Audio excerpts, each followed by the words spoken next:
Hello, everybody, and welcome to the top 16 of the 9th week of the Master Circuit series. I'm so happy to be back casting another unbelievable week of Master Duel action, and unfortunately, this week is a bit of a somber one. That's because in just a matter of hours, the Tierlaments release, ruining Master Duel once and for all. This is a swan song to a format, and I could not be happier to be joined by my co-commentator throughout the day, the one, the only, Peeps Yu-Gi-Oh! Peeps, how are you doing? I'm doing great. And you're right, it is a bit of a somber day. Tierlament is on the way, and some might be rejoicing for that. No, actually, I can't tell if it's going to be something that's going to be terrible. It will be probably the first Tier 0 format that Master Duel has yet to endure. So we're going to see how that goes. I'm curious to see the public consensus on what the format's going to turn into. But either way, an exciting top 16 we have going on regardless. Yeah, we can talk at length about what the format's going to become, but what the format is now is shocking. Obviously, it's the last week for a lot of individuals who brought pet decks that unfortunately can't survive in a post-Tierlament metagame, and as a result, you are seeing that reflected in the pie chart in front of you. 3 branded Despia, 2 Punk, 2 Spiral, making use of, in my opinion, the breakout card of this tournament, which is Power Tool Braver Dragon. And then one piece of Ishizu Runic Sprite, Dragon Link, Rika, Fluandereeze Synchron, Subterror, and the match we will be watching, Neshi, who went 7-1 in Swiss on Crystal Beast, Conclave Control. All I've got to say about that is Crystal Beast. Let's do it. That's great. You peaked in everything. It's just beautiful, beautiful stuff. Oh my god. All right, so we are watching Neshi versus the Dragon Link gamer Cody. Now, one thing that Neshi has been exceptional at today is winning die rolls. Unfortunately, has lost this die roll, but Neshi's in a unique position insofar as his deck's linear game plan, his engine cards are so small that he really benefits from the ability to sideboard. A lot of the decks you see in Top Cut are good because they have a really fantastic matchup spread, 45s and 55s across the board, and can take game 1s or game 2s. Neshi really wants the ability to dip into the side deck for targeted field spells specifically. So while this first one might be a bit of a foregone conclusion, games 2 and 3 very much will not be. Very interesting now that we're in the top cut here. You're right. The side deck is a huge factor. And even though, you know, the side deck is going to be very important for Neshi and his deck works well with us, being able to sideboard, he's here in the top 16. He made it. You know, that main deck was clearly good enough. A lot of the tools we saw, such as him being able to search Necro Valley, you know, put in a lot of work here. So, you know, that's one thing that I am a little worried about here is Crystal Beast's ability to go second, especially in game 1 here against Dragon Link, an extremely powerful combo deck that has a lot of powerful interaction that he's going to have to push through. So we'll see how game 1 goes, but you know, I'm curious to see what his sideboard plan is. I mean, I'll tell you this, if you think Neshi is incapable of beating a combo build, he played this deck all through, you know, Tierlament at its highest point of metagame saturation in paper, has like multiple regional tops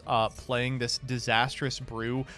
The locals that he goes to is populated by like YCS winners. He is honestly one of the most dedicated one-trick duelists of all time. I'm sure sitting down against Dragon Link, he might not be feeling good about the matchup, but he's definitely not feeling unfamiliar. Well, that's good to hear.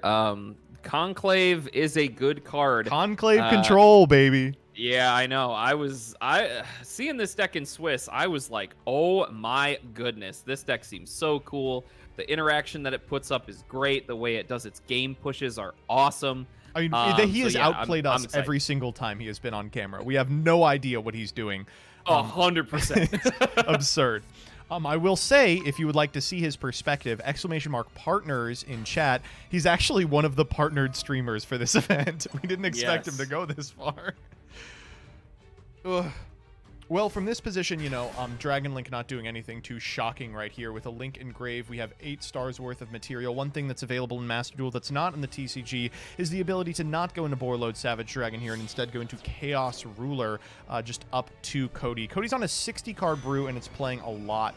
We saw a ton of really powerful hand traps, things like Gamma, that are historically really strong in Dragon Link, supplemented with some of the extenders that for some reason are not limited in Master Duel. Things like the Chaos Dragons, for instance. Here just going for the 1 negate Boarload Savage Dragon, and it looks like that's it. Must have been a pretty weak hand to end on that. Yeah, I was over here talking about how worried I would be that going second against a combo deck, but we got to be you're one probably feeling negate pretty here. good. Yeah. Now, you think about that and you're like, okay, this is a 60-card list full of extenders, and he's got 4 cards in hand. I wonder what they could be. I imagine we will be seeing probably Earth Insect, maybe something like an Ash Blossom, a couple of, lingering effects like Droll Lockbird, or maybe even something like a Nibiru as well. The thing about Neshi's deck, though, is, like Fluandree's, it really does not care about any of that crap. All right, so there's...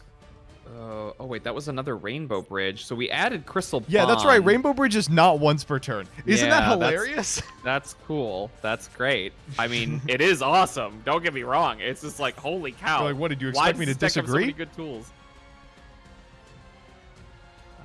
Okay, so there's the Bond. That has to eat some sort of interaction, right? I mean, I feel like this is a pretty good Ash. Yeah, I mean, it's such a strong effect, yeah. Yeah. And the problem is the Crystal Beast monster with a different name you can put in your spell and trap zone. You go through your head. You're like, what is he gonna get? A Ruby Carbuncle? Is he gonna not add Sapphire Pegasus, and then maybe he gets Sapphire Pegasus? No, he's gonna make use of a new card released, I think, in Ghosts from the Past 2, Crystal Beast Rainbow Dragon, which is of course a combo starter, an extender, an OTK tool. It's just the whole 9 yards. Yeah, it does a lot. We've seen it win the game Yeah, all day. I'd be pretty much every single time it appears. The thing, though, is that like a lot of these decks, almost every pet deck, I'm thinking of Hero specifically here, it's really hard to get a handle on what you're supposed to interact with, just because, maybe you stop the Crystal Bond because you're afraid of the Crystal Beast Rainbow Dragon, just for them to normal summon a Pegasus and get to it anyway. Every single card does the same thing, because the deck only really has 4 really good plays. Here we're getting the Sapphire Pegasus. Fantastic. I imagine we'll be setting the Crystal Beast Rainbow Dragon. There it is. What a lovely card. It looks so nice. I do actually, through this whole combo we've been talking about it, what is your read on this back row right now that Dragon Link has? I'm guessing it's probably Imperm or Called by the Grave, but I was thinking maybe it's like a lingering floodgate, but I was like, maybe they're doing a Scythe setup, but they didn't. I thought maybe it could be an anti-spell. It's a hard call for sure. It would have been, I mean, if it was anti-spell, they definitely would have flipped that shit up by now. But yeah, of course. I think at this point you have to guess that it's Imperm. This is just a tough place to be in. That Rainbow Bridge of the Heart fiending out the Boarload Savage here, basically for no investment from Neshi's part, because the thing has 3 effects, and one of them is enjoy getting compulsed, idiot. It's so good. Doesn't Conclave also has that effect as well? Conclave is I think Rainbow Bridge of the Heart has to meet an activation condition, and Conclave is an ignition, but yeah, similar. Cobalt Eagle here, the weird one of. We've seen this turn into Kidori. Lightning Chidori, everybody. I haven't played that card in a long time, but right, gunning for the extra normal here, because this card is also double summon. We're going to go Crystal Beast Sapphire Pegasus, set something to the back row. Sapphire Pegasus is not limited to setting itself. So here we have the option of Sapphire Pegasus, if we want to continue extending, or a Ruby Carbuncle going to eat an effect failure, and you probably were expecting some number of cards in hand to be hand traps with an end board like that. Right, and Effect Failure is typically the pick for Dragon Link due to Chaos Ruler being able to excavate it and add it, so makes sense that Valor is the card in hand here. Are we making Chidori? Are we really doing that right now? No way. It's Chidori! Oh my gosh, so Chidori is going to interact with that face down there. If it's the Imperm, I'm assuming... It wasn't. I bet it was a Called by the Grave. That's my personal read, but we're going to have Chidori go for the shuffle. It's either a shuffle or a return. Either way, it's going to hit the Borreload Savage Dragon. I'm nearly certain. Now that we've interacted with this negate, it's going to be gone. Then we can run over the Romulus, and we have, oh my gosh, we have, after this, we have what was a 5-card hand. Now it's a 4-card hand, one of which we know is Rainbow Dragon. So that sends the, don't remember the name of the trap, but that trap has the ability to add a field spell and a Crystal Beast monster. Notably, that's any field spell, which is where the control aspect of this deck comes in. Being able to add something like a Necro Valley, which, there you go, Necro Valley right there. Very strong against Dragon Link. Sapphire Pegasus coming down here, putting the other Sapphire Pegasus in the Spell and Trap zone. And one interesting thing about this deck is that a lot of its pushes don't come from extra deck bosses. It comes from stuff like the Crystal Beast Rainbow Dragon summoning from the hand. So really, that Lightning Chidori is really the strongest extra deck boss you're probably going to see this game. Looks like we didn't have the Crystal Beast Rainbow Dragon in the hand, though. But down comes Zeus. Down comes Zeus. Right, eating my words a little bit. That card is definitely in this deck. But along came Zeus. He hurled yep. his Thunderbolt. Had to step away for a second. The joy of work from home, and I see I missed a Chidori summon again. You did. Wow. You did. And it ate the set card that was not able to be chained to the Chidori. So we have to have a read that's like tidying, right? Oh, tidying would have been used at some point there. My guess is it was Called by the Grave. Crystal Miracle also has been putting in an insane amount of work. This card's powerful not only as negation, but also its graveyard effect is unbelievable. Both as, obviously a way to get advantage, but also just a straight-up chain block. These are some of the most pushed support cards. They really wanted us to play Crystal Beast. It's unbelievable. Yeah, they were like, you are going to like... play this archetype, and still no one did. I maintain if this this was released... if this was released at a time not, at the same exact time as Tier Lament, people would have played it. 100%. 100%. And what I mean when I say they're pushed in such a way that it still kind of keeps Crystal Beast's identity, right? Yeah, like it plays in a way that no other deck does. I don't know. It's very cool. Very cool. I'm happy that this deck exists and is doing so well. So I mean, look at that. There it is. Another card in hand, Ghost Bell and Haunted Mansion, which would have been extremely powerful if they were playing against Ishtir or Sprite, but against this deck, didn't really have a good time to activate it. All right, so we have Rocket Tracer coming down. We did send Absarautor a little bit ago. It's going to pop the Dragon Ravine. I mean, you can't get Rocket Synchron here because it can't reborn the Absarautor because we're under Necro Valley. So you have to go Tracer to pop the Dragon's Ravine to go into a Recharger. To do what? Make Chaos Dragon into nothing? Oh my god! My god! You're playing this? Your main deck, by the way. Main deck says, oh, sorry, sir. I see 2 darks on your side of the field. That wouldn't happen to be the material listed on Starving Venom Fusion Dragon, wouldn't it? Shitting me, dog. Sometimes you just want it more, and I mean, Dragon Link player won the die roll, ended on a pretty middling board backed up by a bunch of hand traps, and Neshi just walked through it like it was butter. You see a performance like this and you think, oh god, what's gonna happen in game 3? Yeah, this is nuts. I am so pilled on this deck. It's unbelievable. Game 1 taken down by Crystal Beast. I can't legitimately believe it. Unbelievable. But if there's one person who's gonna make it look this good, it's gonna be Neshi. Yeah. I'm a little invested now. All right, so we're heading. They are side decking, right? We're gonna be. They are heading on side game 2, decking. correct? I don't want to talk too much about what they have brought. I do have the pictures of the side deck.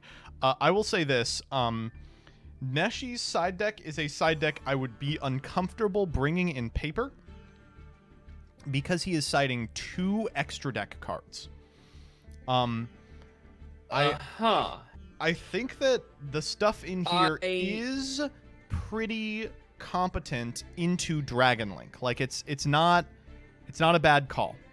The Dragon Link sideboard, inversely, is really very geared for going second.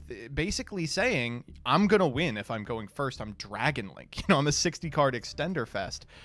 So I don't know if we'll see too much deviation from the initial game plan. There's got to be some going second staples that the Crystal Beast deck can lean in on here. If you're, I mean, I haven't seen the list, so I don't know the full amount of non-engine that can be played here. But I mean, if there is, like you say, a lot of room for it, then I mean, if you need an explanation of how much is available, they're playing super polymerization. You know, hey, that's a good point. That is a really good point, actually. No, there's a ton of really interesting stuff in this deck. We saw in Swiss Necro Valley and Zombie World are like two of the field spell targets that are available to Neshi because the deck natively gets through field spell searches. And I gotta tell you, the extra deck has the funniest Zombie World game plan I've ever seen. He's playing Sucker and the 3-mat Vampire Fascinator.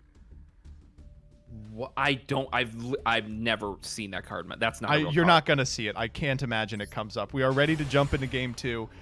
Let us head there now.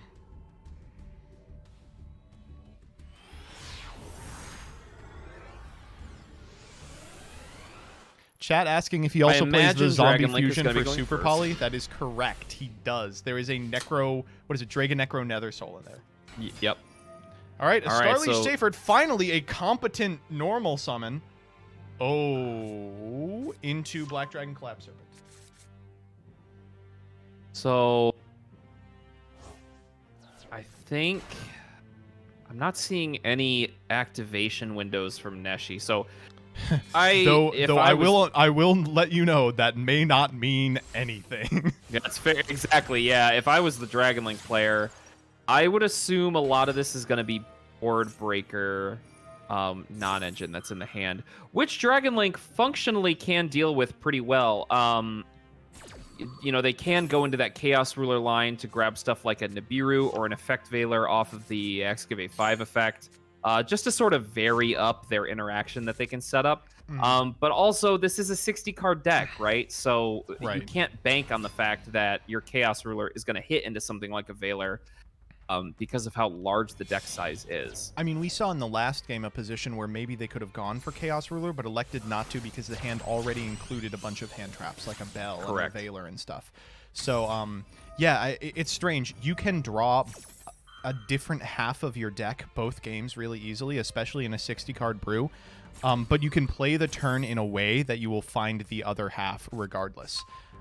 That's nice, but also occasionally ends in scenarios where you have like a really low ceiling setup backed up by hand traps that are like designed to beat Sprite. Ooh, and held that grass forever. Wow. Or maybe just found it. Whoa. Oh, we've got a lot going on here. What are we seeing? That was like 90% hand traps. They literally milled 1-2 cards that are not hand traps. That was Droll, Ogre, Driver, Nibiru, Droll, Veiler, Gamma, Droll. Are you kidding me? 3 Drolls are known gone. I am not playing around anything if I'm Neshi. I'm saying, all right. That might have been the worst Grass Looks Greener activation I've ever seen in my life. Man rolls worst grass of all time, asked to put the lawnmower back into the shed. Wow. His ass needs to start cooking. He is not made for outdoor work. I actually think that was 18 hand traps that got milled. Or either like 18 non-engine. There were 2 pieces of engine, Seifert and Chamber Dragon Maid.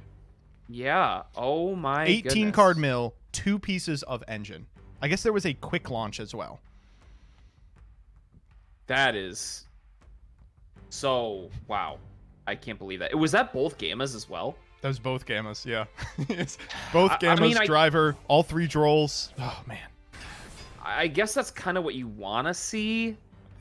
Since you're going first and you've already established a bit of a play here. No, you want to see Droll. I mean, it's like Well, those lingering effect floodgates you would really like to be drawing off of stuff like Chaos Space once you've decreased the amount of cards in your deck. But here we're just going hand rip into hieratic Seals. We're gonna go Seals plus Borreload Savage. That's like solo impact, and we know there's no hand traps to worry about. I mean, what is going on with this hand? Well, I don't know if we know that there's no hand traps to worry about. There might still be a Veiler, I believe, Yeah, right? Or okay, was that it all could be 3 fair. Veiler? Ooh, and if that Foolish Burial sends a Snow, we might be fine anyway. Right, exactly. If it's Veiler, Snow available, a negate in Borreload Savage and Seals, that's probably the end of the game, despite the fact that that was the most disastrous grass I've ever seen in my life. Correct. However, though, you know, there is still some. Yeah, there's the snow. Wow, just enjoy this, by the way. This is about to get a lot more prolific. Yeah, the format's gonna be pretty changed, I'll say, for a while. Oh, we're doing Pisty lines here. Okay, so here we can use Striker the Tracer Dragon? to go into the second Striker Dragon. It'll point to the zone underneath the Hieratic Seal. Pisty can reborn from grave here. We'll go ahead and grab back the Chamber Dragon Maid. That's an interesting way of doing it. That gets us the tidying as well. And it turns out that that chamber that we randomly milled off the grass actually ends up being a critical part of the end board. Okay. This does seem like what lethal would look like. We go pop the Pisty off the Striker Dragon to add back the Recharger. We can use the Recharger to get into a 4, and then we can still do everything we wanted.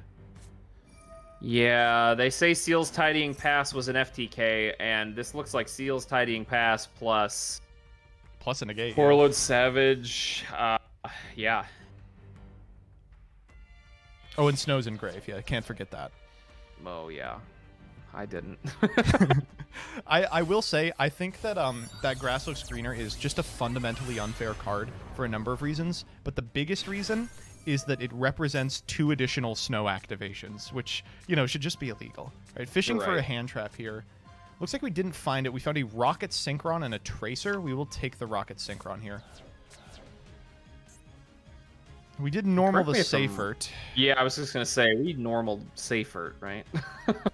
Please tell me we normal Safert. Okay, so we're going for Snow here. I guess I'm just unfamiliar here with how much farther Snow can get you. We've got, at moment, what, 2 additional Snow activations? 3 when we send the Striker Dragon to the graveyard. Theoretically, we could make, like, Apollosa. Probably IP, I feel like you would prefer to have spell trap negates, right? Yeah, we're going IP, set tidying, pass. That's kind of cool in that it doesn't leave a lot on board to get, like, theoretically Dark Rulered. Right. I mean, we're still... I mean, we saw Super Poly. Yeah, I mean, this is a decent Super Poly. Yeah, I mean, Crystal Beast needs its normal summon, I think, right? So we're not going to see anything like a ball here, maybe? Okay, so it needs its normal, but it gets an extra normal from the continuous spell. Oh, here we are just going to go for the for the Sapphire Pegasus, and by doing this as the first action, we can play around that IP Masquerena, turning into an Apollosa. Okay, we do get to go for the Ultimate Crystal. It's a lot of patience on this IP Masquerena here as well. Banishes itself to summon what? The Cobalt Eagle? Yeah, we're trying to go into like, Chidori. Cyclone? I just like Kidori. Like it seems like we're trying to set up a Zeus line here, but I'm trying to think what clears Hieratic Seal.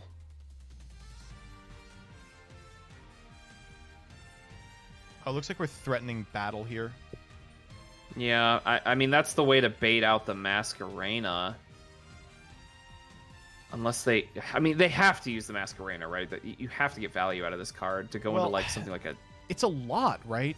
I think that a lot of players make a huge mistake by being, like, valuing the Masquerena super highly.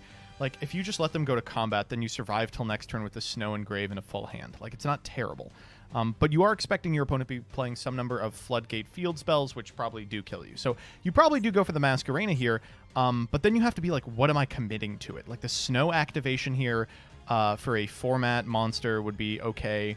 Trying to get the Tidying into rotation. Like, it's just a lot of investment for literally nothing from Neshi's perspective, just clicking the battle button. And if you make like a 3-mat Apollosa, all you get off that is, what, 1 negate, because then the Sapphire Pegasus contests it. Yeah, and if they're right, if they do it off the Masquerena, then the main phase continues. Yeah. I think frequently a lot of players like will make a Masquerena, their opponent will make 1 move and say battle, and they go, oh, okay, and then they like do all this crazy stuff. This happens a lot in Math Mech. People will flip a super factorial and then send the monster off for Masquerena for like 1,000,000 negates, when in reality you should just say, yeah, like, that's fine. I will take 900 damage and be insured to have another turn. Yeah, yeah. I'm really thinking about this, though. And you know, them being in the tank makes sense. This is a super critical one. And they are saying, go for it, dog. So, Seals is not main phase only, which means that we will get to bounce one of these. But Masquerena, of course, is.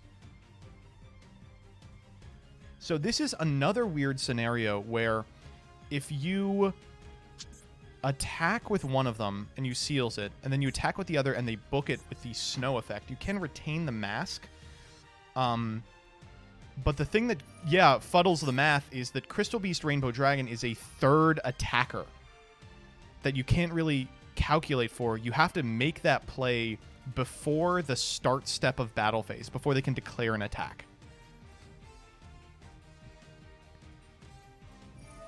So we are gonna go ahead and Seals here. I wonder what we're targeting.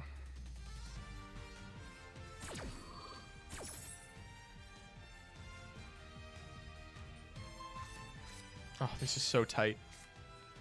Okay, down comes Crystal Beast Rainbow Dragon. Seals triggers to summon a dragon from hand or deck. A lot of good targets here. Absolute are not bad. Oh, was not expecting Fallen of Albaz. Oh, Holy I forgot. Cow. Fallen I of forgot Albaz he's a dragon. is crazy here. Oh my god. So Fallen of Albaz, of course, can perform a fusion summon using monsters from both sides of the field. Here, the Fallen of Albaz and the Crystal Beast Rainbow Dragon, a light monster, to make Sprind the Iron Dash Dragon. Oh my god. The material, 1 effect monster special summoned this turn.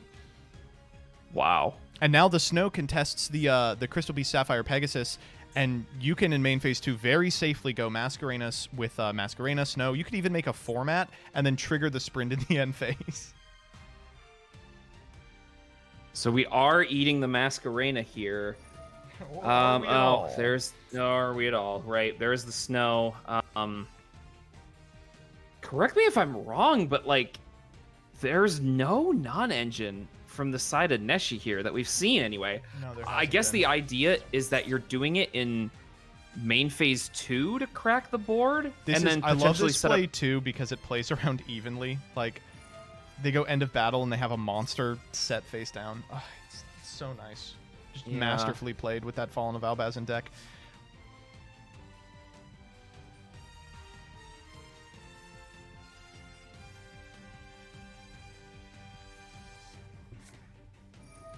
Okay, now we're going to start activating some of our engine here. So we get an extra main phase normal off Rainbow Bridge of the Heart, and we theoretically can start bouncing stuff.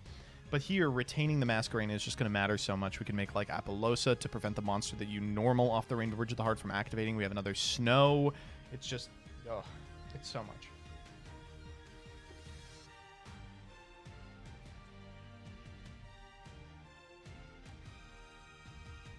Thing is, I don't know what normal summon Neshi could do here that advances the game state more. Yeah, we've already seen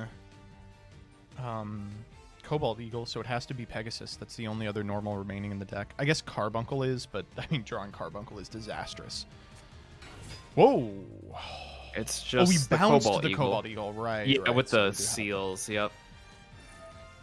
Okay, that will trigger the effect. We can pop. I guess this isn't a Crystal Beast card, the set card. And the Crystal Beasts have an awful line of text on them. If this face-up card is destroyed in a monster zone, God, and the Ash coming down 2. Yeah, that's Ugh. that's rough. I imagine this is the end of the turn from Neshi here. If all that's in his hand is engine and no like equalizers, I think you just pass on this. Now, If you pass on this, you're dead. now hold on though, because from this position, we've seen Neshi play Tikaboo. So arguably, there could be something like a Conclave or like a Tikaboo. Yeah, like Conclave Teak would be pretty crazy, but from this position, you'll notice we have one apiece of each, and then we can just make access code. Like, so it would have to be exactly Conclave to contest an access code plus Tikaboo. Oh, there's the Conclave.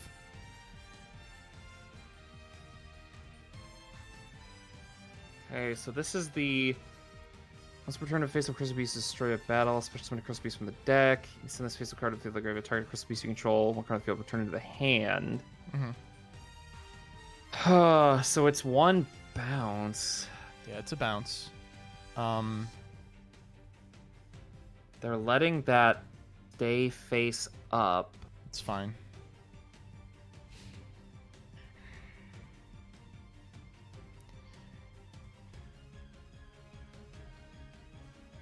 Get into a weird position though as well because, oh wow, they're really going down on cards.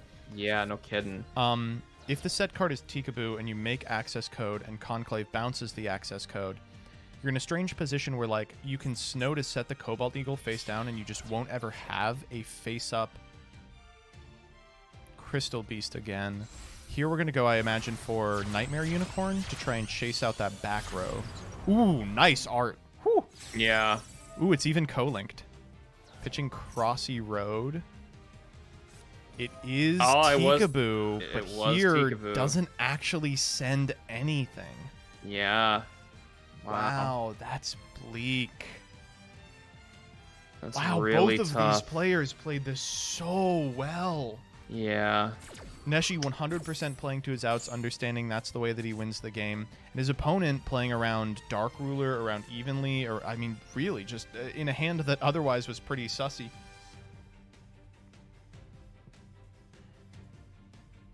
All right, so here we can go access code if we want. Whoa! Oh.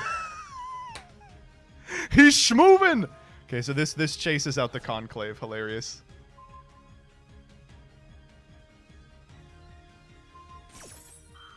Yeah, and now it's just a little bit of a jump away to access code lethal at this point, I'm pretty sure. It's like, okay, well, that's 3 materials you no longer have to worry about, is what I would say if there was not a snow in the graveyard. Yeah. And like if you get to access, oh, amazing. You can even do it with a negate up. If you get to access code, you're even in a position where like you get to pop the set card and it doesn't trigger because that's how they work. Ugh. Amazing that card can just summon Chaos Ruler. Yeah, Rocket Synchron literally is like, if you're willing to spend your normal, I will do your laundry for you. Here we're going into Hot Red Dragon Archfiend Abyss, I'd imagine. What a lovely card. I love that this card is playable. It's like such an interesting one. One thing that Dragon Link is not fantastic at is rebuilding relative to cards and extra. Like a lot of these decks, especially now, the resource you need to be worried about is how many are still in that extra. So here, we haven't seen Borreload Savage Dragon, so it's that for sure. You imagine some number of them are combo starters, stuff like the second Striker. There's probably like maybe like a quad Boral in there. Maybe another super poly target for Fallen of Albaz. And then it's like, what are you accounting for? Access code and 2 unknowns. We know Unicorn is one of them. Oh, wow. Drew Cosmic as well. Was prepared for the Floodgates.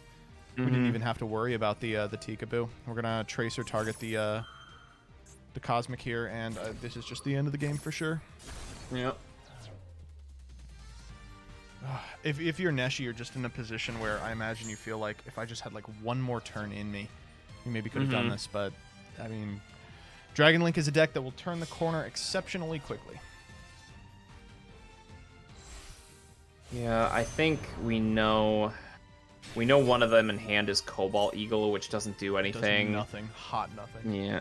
Yeah. So I think we just this is lethal. hit the surrender button here. Okay, we go sprint into the back row, and yeah, it says, all right, fine, we got it. Yep. But also not the end of the set. So now Neshi has Right. the opportunity to go first, and let me tell you, he has pretty competent plans going both first and second. So I'm excited to see if he's able to actualize those. The plan for going first is extremely funny. Well, I assume we're gonna keep something like a Tikaboo in. Yeah, I imagine the floodgates are staying. I do appreciate that Master Duel has semied a lot of those cards. Specifically the floodgates that are also torrential tribute. You know, I have a problem with floodgates in that they constrict your opponent's plays. They're not fun to play with or against. But I really have a problem with the ones that are also good going second because they eat a board. In the same way that like torrential plus solemn strike still clears 90% of the field, so does Tikaboo plus solemn strike. Yeah, I mean, I will. I know you're I'll a show floodgate little bit of defender. advice. I know you love them. I am. I am a You're a little continuous floodgate trap boy. defender. The only ones I do not like are a little bit of a different opinion here. The lingering floodgates. I dislike cards Oh, like that you can't interact with, things like dimensional Correct. barrier. Yes, D-Barrier, Droll, Lancia, what's another example? A Scythe, you know. Scythe, sure, yeah, I guess it has a few more points of interaction, but still, if it No, resolves, I mean, there's a the reason game it's is, like, banned. over. You don't have to. There's no Scythe enjoyers in chat. You're going to be fine. Yeah. All right, they are loading in, and we are about to jump into the final match, or the final game of this match, rather. This has been honestly a treat. A nice little send-off to a format that unfortunately will exist for exactly 6 more hours. Tears on the way. You know, it really is. Although I will tell you this, regardless of what cards are released, they could release a card tomorrow that says if you play this, you win the game. Neshi would forego playing that card to play Sapphire Pegasus. He would be like, it's the same card to me, honestly. Yep. Hey, I understand it. You know, I have normal summon Harvester for over 3 years now. I've watched you. Twitch.tv/Peeps Yu-Gi-Oh. So while Neshi has actualized plans for going first and second, we talked a little bit about this. Cody doesn't. Cody's list is decidedly for going second, and that means that in this game 3 we are going to see a version of the deck we haven't yet, and potentially one that's extremely targeted at what Neshi is doing. They have just done the die roll. They're jumping in. I imagine Neshi is going first, and we are about to see what the last game looks like. Very excited for this. We have really seen that Neshi's list here is very good at going first. I don't think we've seen him lose a game when he's been able to go first. Well, it helped that he won like 90% of his die rolls in Swiss. I'll say that. That is also true. Now, the thing that I don't know about this list is the amount of garnets that are in it. You think of Crystal Beast, you think of just a bunch of monsters that you really do not want to draw. I will say this is the strength of this deck. There is one, and it's the one in Graveyard right now. Oh, well, all right. I'll shut my mouth then. Yeah, no, let's add Necro Valley, baby. They've done a very good job of, like, there are some cards like Cobalt Eagle that you would prefer, like, to search rather than draw, but it does not impact anything. Oh, and there's one of those lingering floodgates we were talking about. Droll and Lockbird coming down hard in Game 3. Oh. Well. Oh, my goodness. Yeah, and I mean, it's powerful in the TCG right now. It's even more powerful when Maxi is legal. It's not surprising that you will be facing it, especially in Top Cut. Yeah, gosh, I have such mixed opinions about Droll. Oh, this is a I got a mixed opinion for you. It can go to hell or it can go to purgatory. I'm not super picky. So if the set card is Conclave, which it is, we still are not in a terrible position. We've got Necro Valley plus Conclave, which means that a lot of Dragon Link's ability to do anything is going to be severely diminished. You can Conclave to stop anything that would contest the Necro Valley. And then on your next turn, of course, you can go for the Sapphire Pegasus again. So it's not a terrible position to be in. I mean, getting drolled is never a good position to be in, but in terms of hands that have been drolled, this is a pretty good one. Yeah. I think at this point, if you're Neshi, what you're worried about is generic board breakers, right? Things like, oh, well. Maxi here, fantastic, especially under Necro Valley because you can't called by it. Yeah, that's true. I would have been a little scared of activating that because Dragon Link notoriously plays Gamma. You just gotta gun it. You gotta say, you know, maybe they have it, maybe they don't. But yeah, they are on Gamma. They're maxed out at 2 copies because apparently, you know, people decided they wanted to play 2 copies, and 2 and 60 apparently not sufficient. Okay, all right. So I think Neshi is afraid of Duster and Lightning Storm and Evenly, right? Those are the cards that he is worried about from this position because Necro Valley, actually, Evenly, you might not even be worried about ship that. Has sailed. Evenly ship has sailed by the time you activate Quick Launch. Correct. But correct. you are very scared of targeted spell trap removal. But you have to think, like, wouldn't they just fire it as their first action if they had like a Feather Duster? Exactly. And we're not worried about Lightning Storm anymore because they've committed to put something on the board. So this Necro Valley looks like it's sticking around. Chat says, can you Gamma under Necro Valley even? I'm pretty sure you can.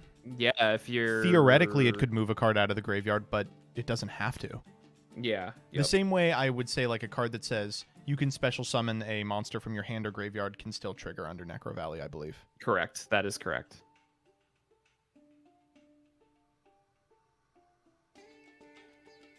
Really thinking on this. If Driver was in graveyard, though, it would not be able to. That's funny. Right. But taking a long time on this quick launch. I mean, makes sense. You're in a position now where you have to try and kill your opponent in as few special summons as possible under a floodgate specifically targeted at you. So it's a big ask, but we'll see. Under a floodgate specifically targeted at you and a bounce. Like, a compulse is a good effect. That the Tracer here is a huge bait for Conclave because that ignition effect with 0 other cards on field is just red meat for a compulse. Looks like Neshi not biting says, you're going to have to go for it, buddy. Fallen of Albaz, redder meat if we activate the effect because putting it back in the hand causes it to resolve without effect. Ooh, this is a thinker for sure. It looks like that was just a normal, though. Yeah, definitely not an effect activation. Probably a good thing because Fallen of Albaz, I believe, makes you discard a card for cost, correct? Does. Okay, yep. Jetson can't resolve Albaz. Oh, do we not have a relevant target? Yeah, nothing to go into, it looks like. Sprind has the line of text, a monster specialed this turn, which of course Pegasus isn't. Just going to go digging with Chaos Ruler. So Chaos Ruler does work under Necro Valley. It excavates the top 5, then adds 1, sends the rest. It doesn't send and then add 1. DD Crow the add here, and 4 big whifferonis. Wow, a card that does literally nothing in Crow. Nothing under Necro Valley. Directly to battle. Wow, this is disastrous if you're Cody. Yep, that's rough. Oh, just worst of all possible worlds. Neshi's so happy to set that card back into the back row. Says, oh, if you don't mind. And then, you know what? Let's trigger that Conclave as well because a face-up Crystal Beast was destroyed. I think we're going to get the Crystal Beast Rainbow Dragon. Why does it summon that? That is so crazy. It's just absurd. Okay. I don't know what genie or witch that Cody pissed off on the way over to curse them with the worst mill luck I've ever seen in the history of the MCS. But, folks, if a beggar with a glint in their eye asks you for a 6-pence on the way to your top 16 match on Twitch, give it to them. Do not forego the warning.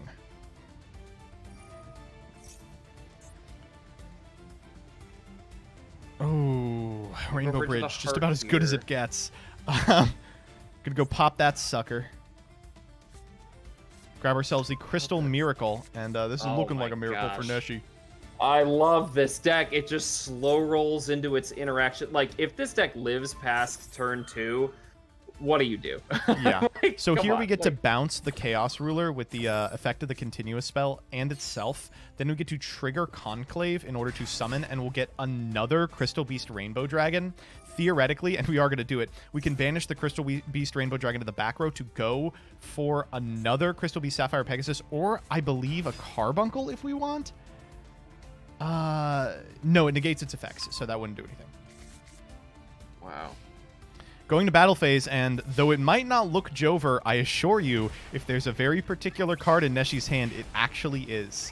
Let's see it. I think there is, too. There it is. Wow, Awakening of the Crystal Beast, revealing the Rainbow Dragon in hand in order to special summon a Crystal Beast monster from your hand, deck, graveyard, or spell trap zone, and Ruby Carbuncle in the hand is sufficient, summoning both copies of Sapphire Pegasus from the back row. That's going to trigger both of them, and 2 18s plus the 300 of the Ruby Carbuncle is well over lethal. Neshi, nearly undefeated on Crystal Beast and Swiss, will be walking to a top 8 finish at minimum. What an incredible performance from such a silly deck. You know what, chat? I can't believe it, but say it with me. Crystal Beast! Hello, everybody. I am back, and it is time for the top 8 round of the 9th Master Circuit Series. We are on a brisk pace to finals. We just watched Neshi's Crystal Beasts absolutely dominate, and fingers crossed that he does so this round as well, though we won't be following him. Instead, we'll be taking a look at one of the decks that has 2 representatives in the top 16 I don't think any of us expected. They are playing against Sprite, so I have brought on our resident Sprite expert, Danny, alongside the individual who's been co-commentating with me all day already, Peeps Yu-Gi-Oh! How are you two doing? Please say how you're doing at the exact same time. Good. Phenomenal. How are you doing? Better than Danny. Fucked it. No. Oh, sorry. I misunderstood the instructions. Clearly. At least you didn't curse. Doing great. Sorry. Yeah, great, guys. All right.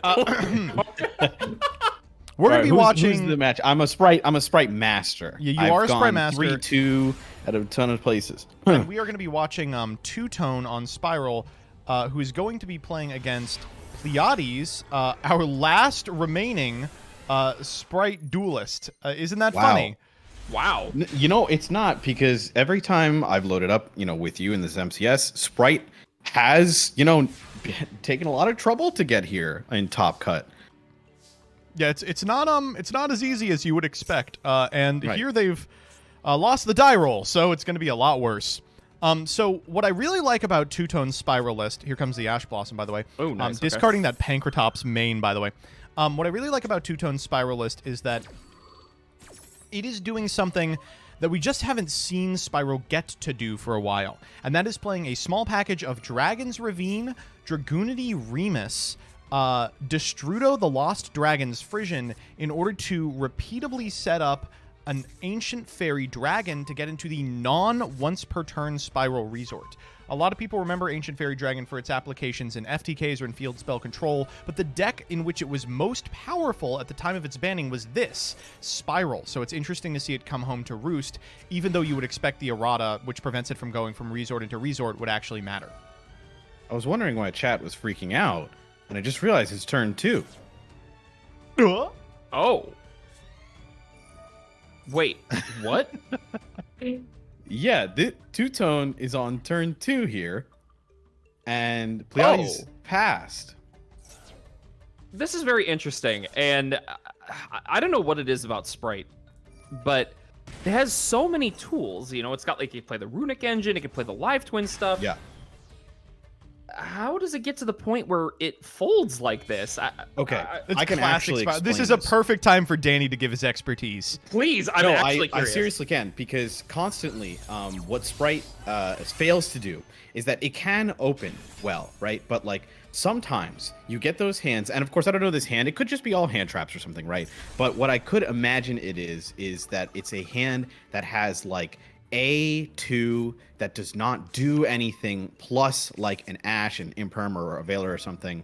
So like blue, right? And so like if you don't, it's weird because starter is a 1-card combo. But if you don't see starter, which is harder to see in Master Duel especially, but even back in TCG, sometimes your 2 would be Book of Moon, your 2 would just be removed, and that ends your entire turn. It's actually just crazy.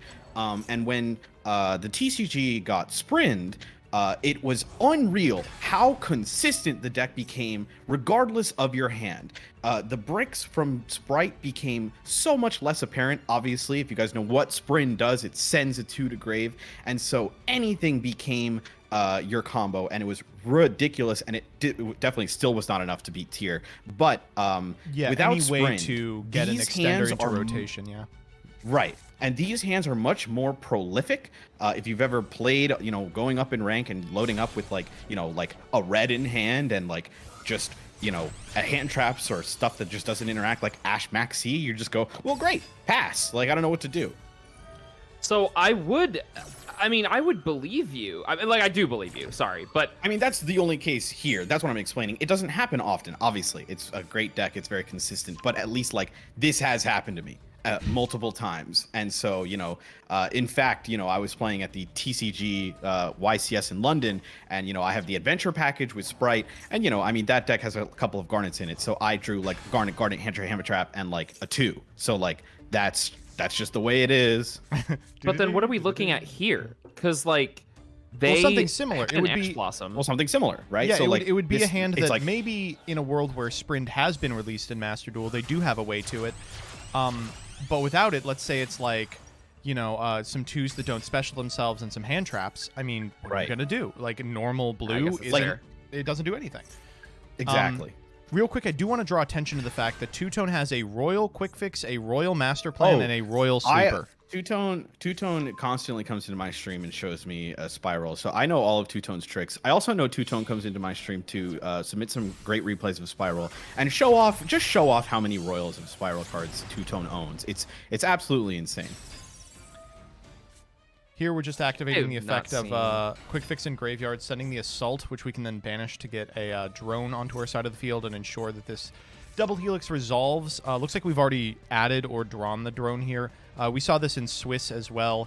It's just so frustrating how good Celine is for this archetype as well. Oh my, it's crazy. Yeah. Celine being able to... I cannot believe Master Plan is a spellcaster. It shocks me each time. And here just doing what we have to do, making an Apollosa because we expect that some number of the cards in the hand are powerful, board breakers like Nibiru. Right. This is a way to check them back. If you're Pleiades, probably the best you can hope for at this position is like Nibiru plus Imperm, right? You actually have Pleiades list. I'd love to see it and see maybe... yeah, I'll post it for you. Yeah, Pixie's on the top for Super or Double Helix shown. Enjoy that. Yeah. There's just been no hand traps besides this Ash Blossom on the side of Pleiades, with their hand. So honestly, what is it, like triple Ash? Well, that's why I would love to see the list, because I think I can maybe guess and intuit on what the cards are. I unfortunately I don't know. Like, is this pure Sprite? Like, is it Live Twin Sprite? Is it Runic Sprite? I believe. It is pure. Okay. Yeah. Gamma Burst, I don't maybe. know. There's so many scenarios that could happen, right? Like maybe you're on Swap Frog, but you're not on the Almirage engine, so like that's not enough to get you to 2s, right? So like something unfortunately, like that, I think or showing you this while we can't talk about it because they still have a couple of games to go, will immediately reveal what's happening. I see. I know Yeah. exactly what's happening. That'll come up in games 2 and 3. Don't worry about it. Yep. Understood. Well, to those of you asking about AFD, it... no, AFD did not summon, so we are cool to go to battle. Two-Tone making it very easy here. Sleeper access code for lethal. Just by the book here. I gotta tell you, like, really, I think we could have done a lot better for Sub Replay Friday. Yeah, Two-Tone. Where's the Trickstar reincarnation? Yeah. I was sorry. It just isn't doing it for me.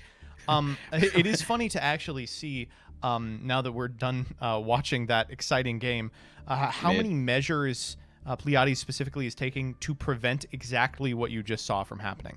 Like, the Yeah. list that we're looking at can definitely produce hands like that, but it's also playing, like, singleton extenders like Instant Fusion and Ready Fusion just to, like, do their best impression of free special summonable monsters. Right. Yeah.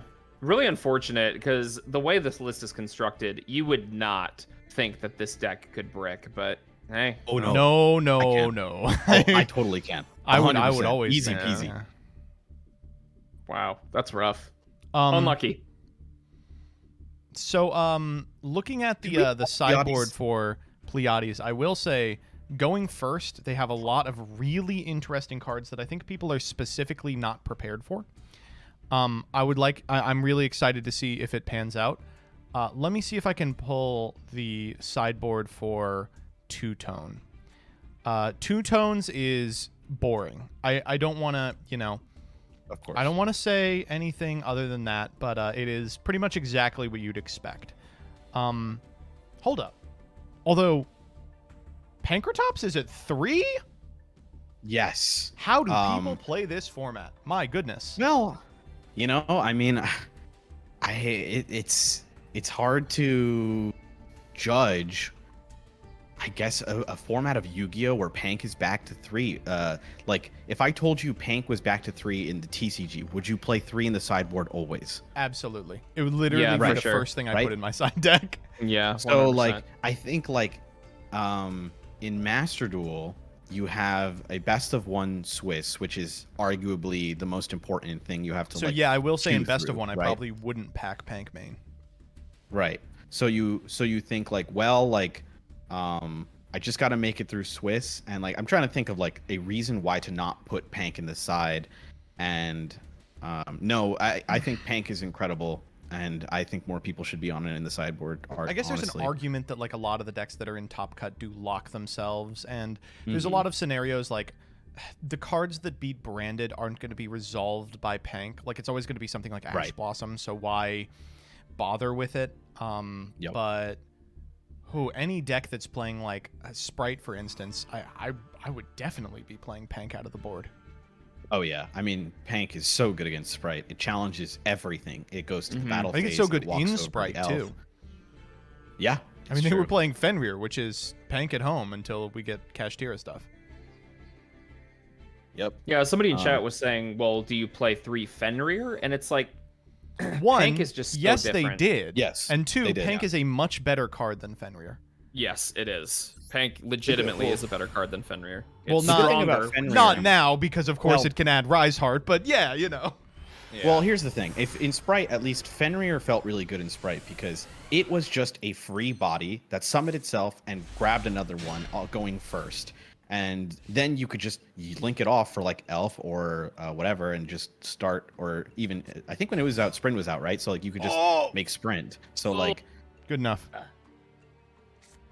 so, a little Yeah. different, a little different. This is Pank stinky. cannot- Folks, we've Pank's all always been fun, there. too. We've all been there. I haven't. I have. I don't play this deck. It's so good. You're just like, cool. Combo. Yeah. This one's a little weird too because like if you play the Toad, you can add it back to your hand over the course of the combo. Swap, swap, swap, swap, swap. Swap is such an incredible card. Card is so good. Here we're gonna do what we can. We're gonna make gigantic and say, I hope you're not boarding Nibiru, moron. So this gigantic will determine a lot off of what we get. If we get swap, the hand is the Sprite extenders. If we don't get swap, that means the hand is a lot of like hand traps, and we need the blue and the jet in rotation. That means we drew none of the Sprite extenders. Yeah. But we have jet already, so I So we assume. win wait, Jet for I missed starter, that actually. right? Sorry. Oh, we have starter. Good, good, good. I'm sorry, I missed that first, so that's fine. So of course we're always getting swap here. Okay, swap sending Ronin Toad, and it boggles my mind that they still have Ronin Toad, and to be completely honest with you. It's insane. It's so incredible. It lets you just make your elf and your You're just IP making for elf. free. And it's crazy. Oh. And I mean, we've been talking about it all day, but Sprite Elf, wow, I cannot believe this card is legal. Obviously just came out in Master Duel, so of course does have, a bit of a time gate before they feel comfortable getting rid of it, but oh wow. It's not until you play in a format without Tearlament that you realize immediately underneath Tearlament, there is an unstoppably powerful card in Sprite Elf that Right. like really is not okay. Do not forget, Sprite Elf was a tier limit card. Yeah, it also is full combo on its own, provided you've got Merly and Graveyard. Yep. But like I think that a lot of people, myself included, thought, oh, that application is the broken part of the card, and when we remove that deck from the meta, you know, Elf could theoretically still stick around. That is not remotely the case. Yeah. The Elf ban was one of the things that I was like, I don't know if that was necessary. And then playing without it, I was like, yep. Yeah, exactly 100%. the same. 100%. Exactly the same.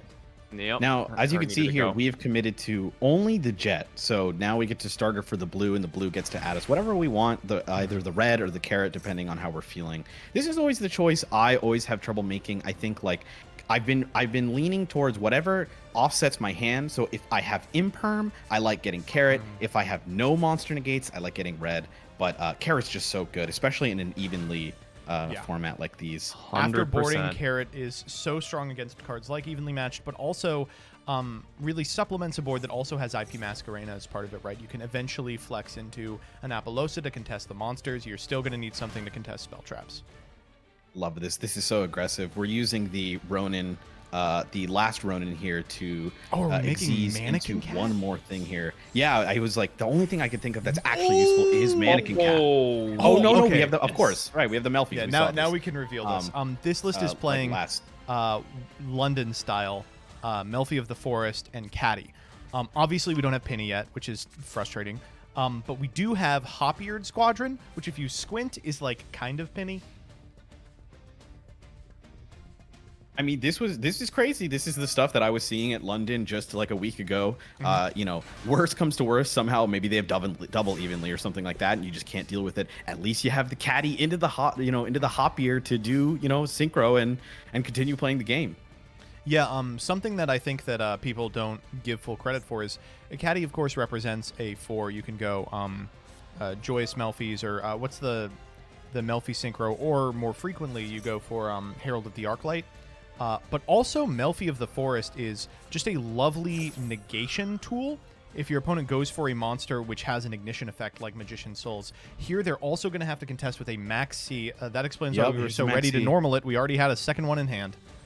The only thing that can prevent this is, I guess, if Two-Tone drew Ash Blossom, because if we have Called By, that will get dodged by the elf. Oh, You have the there Ash it is. Blossom. Wow. Good call. Good call. Okay, Bane. so Spiral now has to contend through. Ooh, hold up. We're not done. Nope. Set card called by the Gray. No Could way. you imagine? All this plus called by, that would be a decent Oh opener, I my would say. God. Yeah, Minigame? if Called By gets Minigame? flipped. Ooh. I would do anything for Maxi to resolve. I would like give them my left leg. And it feels like maybe it was worth taking one L on Maxi to IP Masquerena into an Apollosa, but that's hindsight stuff. From here, we can go Melfi Caddy, return it to the hand in order to grab a Hop-Eared Squadron. Then at point of resolution, we'll have Melfi of the Forest, which can negate the effect of the Magician's Souls. Here will prevent them from drawing, but the number one thing you want with Magician Souls and Spiral is just to get those cards into the graveyard.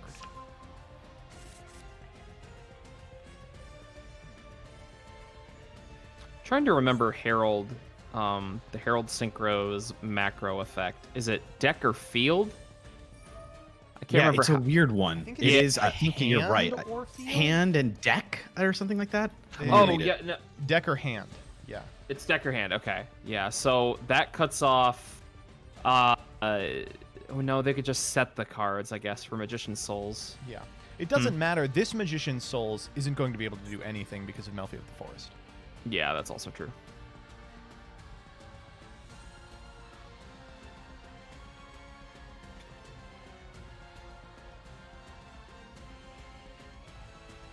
I mean, of course, like you're not that sad about that if you're two-tone, because I mean, yes, the draws are of course cool, but of course the main reason you use Magician Souls is its first effect or its cost to send the spellcaster, and that master plan is engrave. And this is the issue I have with so many combo decks like Spiral, in the sense that, like, it's clearly a very strong deck, but how does it push? There are so many engine requirements that the deck has, that like if a board like this gets set up, how do you navigate your plays through something like Carrot, Arclight, IP, Elf? Like I just don't. I mean, that's see the it. nature of the beast, right? That's just Yu-Gi-Oh. Like Yeah. a deck that can set up some number of negations against a deck that has a bunch of must negates is like, well, going first, they will open nothing, and going second, I will open board breakers and then commit to my combo. And you know, that's just Yu-Gi-Oh, baby. I don't know. I disagree. Spiral is totally different in the sense that like it feels like this kind of combo deck does not have a lot of space for that kind of non-engine that is needed to out a board like this. There are a lot of combo decks that do have the space for non-engine. So Okay. Spiral is very invested in going first. If it goes first, it feels like it's unstoppable. But I going could see second, what I you just mean, don't see how. Yeah, I just don't see how it reliably breaks through a board like this. So Well, There's one. speaking of board breakers, there's one. Oh, Well. I opened my mouth. He's got an And- animation that's so funny. Oh yeah, thanks the boy. So this is like a weird position to be in. Like, it's a scenario where Pank's big front is a huge problem. Because, like, against a different monster, you could go into Apollosa here and then use that to contest it. Here, you make a 3-mat Apollosa, they're like, cool, battle. Yeah. Like, it has to Yep. be a 4, so it would have to be, like, IP, Melfi of the Forest, like Sprite Jet, Elf, and then you have to leave a 2 on field so that you can make Herald of the Arclight, and it's just so much. Without Pixies here, Oh, the Pixies worry would, here of is- course, completely change the math on it. wait, no, we Yep. know that they have Pixies, right? Didn't they reveal it off the top for? Oh wait, was that the last game? I think Yeah. that was the last game. That was- That was game 1. Yeah, it was game 1. Okay, so yeah, Um, without Pixies being here, Pank contests both the IP Masquerena and the This Elf. is such a by sick clicking Battlefield. Smashers. It's a Yeah. great Smashers. Yeah. So, yeah, and just an Yep. immediate scoop Yep. says that Exactly. Smashers could have theoretically hit any of them, and then the follow-up, oh my goodness. We are going to Game 3. Can the Sub Replay Friday champion bring home an actual best of 3? What do you think? I mean, this is Spiral where- going first is its home turf, right? Yep, that's It just feels what I was saying so before. bad though, because like Peep said, the deck has this super heavy engine requirement, and I mean, Sprite can brick. We saw in game 1, Spiral can really brick. It Yep, has the capacity to brick like no other. I mean, you know, you got to do what you got to do. I think Two-Tone is a unique player, very, you know, main decks or one-trick Spiral, and is very good at it. But That's so funny. and understands the best you can do. I think when like bricking like that, or at least like not hard bricking, because I think that happens in every Yu-Gi-Oh deck. But at the very least, I think Two-Tone has been very proficient in finding lines that most players would not see. That's fair. And Spiral is one of those decks that rewards that type of gameplay. I will say, looking at their side deck, doesn't look like they have too much for going first. They're like, no, the deck's perfect. You have a 100% win rate when you go first. Why would I board for it? Yep. What are we worried about as a Spiral player going first? Obviously, Droll. Droll is the biggest thing. Droll. Yeah. God, Droll is one of those cards where it's like, I hate this card. I wish it wasn't a thing, but the fact that Droll exists keeps so many decks from being popular in a I guess, meta I like- game. rolled a pen player on ranked, and they ended their turn, and I was like, Yeah. sick one. Makes sense. Yep. I would say probably like the classics. Nibiru's probably pretty rough. Kaiju style monsters, Ball and Lava Golem are probably pretty rough. Well, that's terrifying because Sprite can play literally all of those. Just like Yeah. rattling off a list of cards that are playable in Sprite. Yeah. Chat says Nib doesn't beat Spiral. It does not. They're right. I think Really? they can kind of play through Nibiru for sure.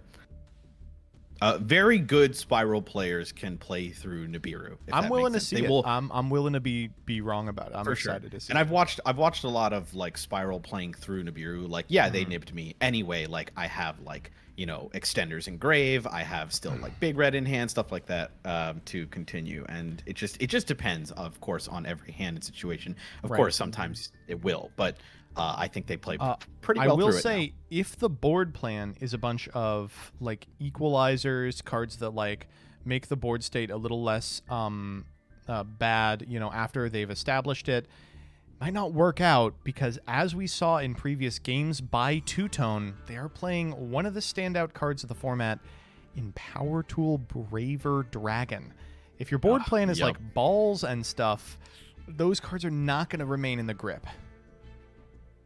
It's insane how powerful. I mean, I don't have to describe how powerful, of course, hand ripping is. But of course, we've talked about, all three of us have talked about this in the past, how important, hilariously, not even how important the hand rip is. Of course, it's great, but the hand knowledge of understanding exactly Being what your able to opponent's going to know, do is so incredibly strong. It is honestly just game winning to me. I legitimately think cards like a pointer, even if they didn't take a card, would maybe be playable. Like, I've considered being like, what if I played Mind Hacksaws this format? No, okay. Look, I got. You're getting a little crazy, but I appreciate it. I'm maybe baiting just a little bit. That, All right, yeah, Two-Tone your going first. opponents Let's see it. to minus themselves. Whoa, leading Jet Synchron. Okay. That's not a great normal. Oh, this no. feels bad. Could still It's work. not feels great. bad. All right, now we pitch Orcus Nightmare. Master plan a good send. If we That's have pretty something like good. a big red, then we're still fine.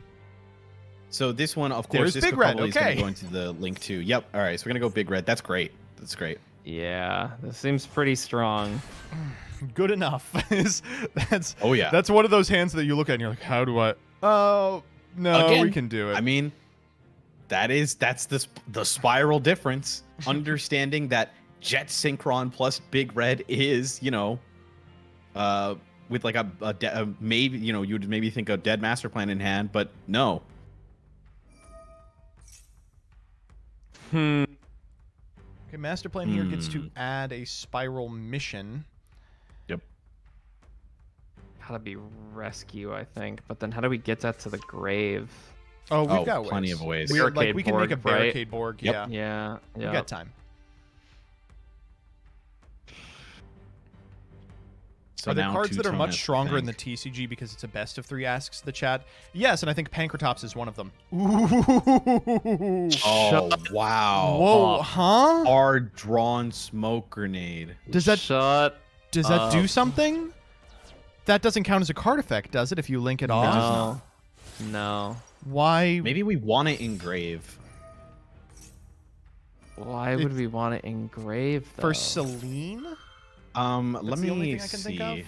You can still activate Barricade Borg without a continue. Oh no, Barricade Borg only does continuous and field spells anyway. So I don't. Yeah, I don't know. It has to be for I Celine. know. No. It's for if you make Braver Dragon. Braver Dragon can only get from deck or graveyard. It can't equip it from hand. I mean, you would always Then equip why do it from hand now? anyway to it, but like, you can always just grab it anyway. But I don't know. I don't know the decision on to make it like right Big whiff now, there. but We'll see if it matters. That was a big whiff. Harpy's Feather Duster, though, very interesting. Is That's from side the in. top. I don't know if I would have sided that in, but hey, well, it's No, there. I get it. The concept is like, you want to be able to contest the last resort, and in game 3, you expect your opponent, especially if they're on a deck like this, to be on like some number of like floodgates in the slots that you saw were Pankratops game 1. I think it's like a defensible option for sure.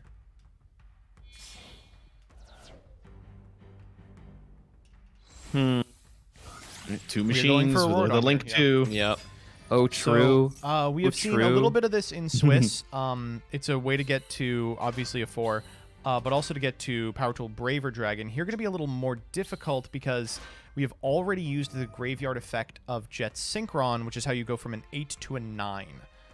So we'll have to send 2 monsters here, probably the Auroradon and one of the tokens for an O-Lion. Then we have access to an 8 plus a 3. So I think the goal here is maybe we go like Chaos Ruler? I don't really know what's in the extra deck. I mean, are they? I don't know if Two-Tone's playing like Excel Synchron, but to get that. We do jet actually know engraved, they're but we playing already- Excel Synchron. But you're right. So we wouldn't need to go into it because we already saw the jet. So Right. unless Two-Tone's on 2 jet. definitely not going there. There's Yeah, the sleeper. We do have material for sleeper. God, this is a really hard one. Yeah. we are making the Excel Synchron anyway. Yep. Okay. So, So- are there targets I for can Excel Synchron outside of the jet? No way, right? Let me see. Do you think two tones on 2 jet? If we're on 2 jet, that does it right now. That would be crazy. And then we can safely like use the rescue assault in order to bring back the master plan, and then just go off from that position once we know that our opponent's shields are down. But if we're not on Definitely 2, not, though. I don't know what we do. Summoning the master plan here. So We have 7. 12. We go 12. Is there a 12 that's worth making? I'm just making a little jokey. Definitely not. We're gonna grab rescue. What about off that, Geomathemic Final Sigma, huh? Okay, yeah. True. Okay, True. now Very we're true. thinking. And now we're in a position where like we know 3 cards in hand, Super Agent, Assault, oh, and Secret Village, the last card. That's a decent one, but Oh, this is not a winning board. We're gonna set the No. Assault and pass. Man, No way to get to Sleeper. Ooh, and Resort goes back at end step, says, okay, this is just gonna have to be enough for 1 turn. Then we can Resort to win next turn. Is gonna contest very at happy to see least this. the Harpy's Feather Duster. So 1 dead in opener, but there's so much Sprite can do into 0 interactions like this. All we need is 2 Yep. 2s. yeah. Are we ballin'? Also, is the other Just thing. depends. It would be so Uh, funny if a Spiral bricked and then Sprite bricked twice. That would be hilarious to me. God. Chad asking why no Savage Dragon? The deck is not playing it. We just like you got to understand the extra deck is extremely tight here. You're playing a couple of copies of Double Helix, a bunch of cards to get 1s into the graveyard into rotation, overlay them so they don't get banished. And then you got to play like end board combo pieces. The Braver Dragon, the Apollosa. You don't have very many flex spots. And I mean, this also, like I mentioned before, right? A lot of like weird engine requirements you have to play, like because you're playing Braver Dragon, which is very good. We've seen it do a lot of good stuff today. You have to play 2 equip spells in the main that do nothing, right? Wow, that's and even disastrous. with their board, It's the literal best one Oh, it could be. incredible. oh wow. Huge stuff. Yeah. So we actually do we know every single card now? We know Resort, Sleeper, Super Agent, set card is Assault. Yeah, so all we have to worry about is the on-field Excel Synchron. Yes. If they're playing some kind of synchro to go into some kind of 8 to make, but I highly doubt it. But I'm ready to Or be surprised. Geomathemic Final Sigma, still an option. Yeah, still the option. Of course, you don't really want to interact with the Swap Frogs first summon. Obviously, the next Jet. Oh, jeez. Oh, I'm. This yep, isn't there's that the Jet. bad because of Yep. Secret Village. No, wait. What's a spellcaster rank 2? What, like something elf, shining elf? Is that a spellcaster rank 2 that they play? They could Probably be don't playing play that. it. I think you might be. Let's see if they have one. Phantom Knights of Cursed Javelin. Is that a spellcaster? Oh, you know what? They do have one. Dark the Dark Charmer is a spellcaster. Oh, There we Dark go. is a great one. There we Dark's go. a little gnarly. I'm not gonna lie. Dark can summon back a lot of stuff here too.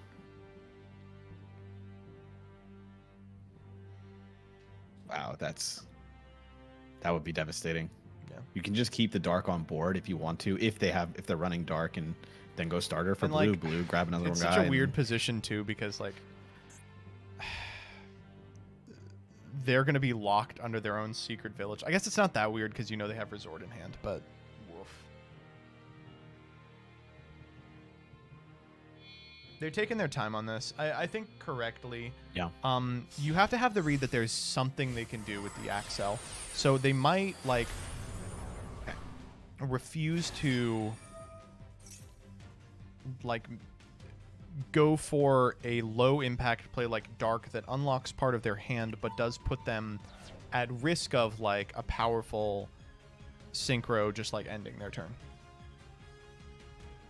Chat I mean, saying Gigantic's Zeus, I'm going to be pretty honest with easy. you, the only card you care about on this board is the master plan.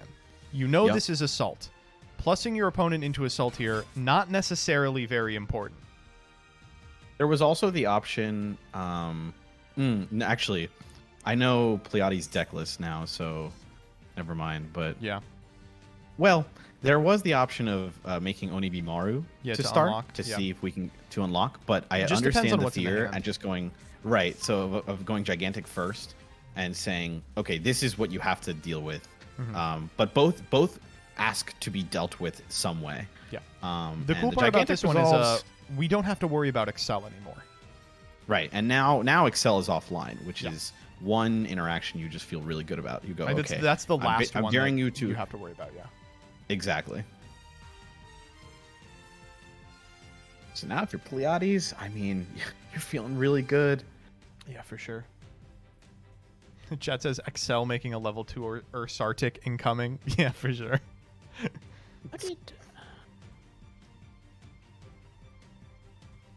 We got to perform a dark synchro summon. That is so interesting. We left the swap frog. We used the frog immediately instead of activating its effect to go back to hand and then normaling it again. So we still have We our must normal. have a normal that's crazy. Right. Yeah, here we can bring back the swap frog and go into the 2-mat without having to spend the normal. Yeah. Maybe we can normal something crazy. Really surprised that we aren't going for the dark here. I mean, we haven't realistically, if the only card in your hand that's a spell is starter, do you really care about it? Yeah, that's true.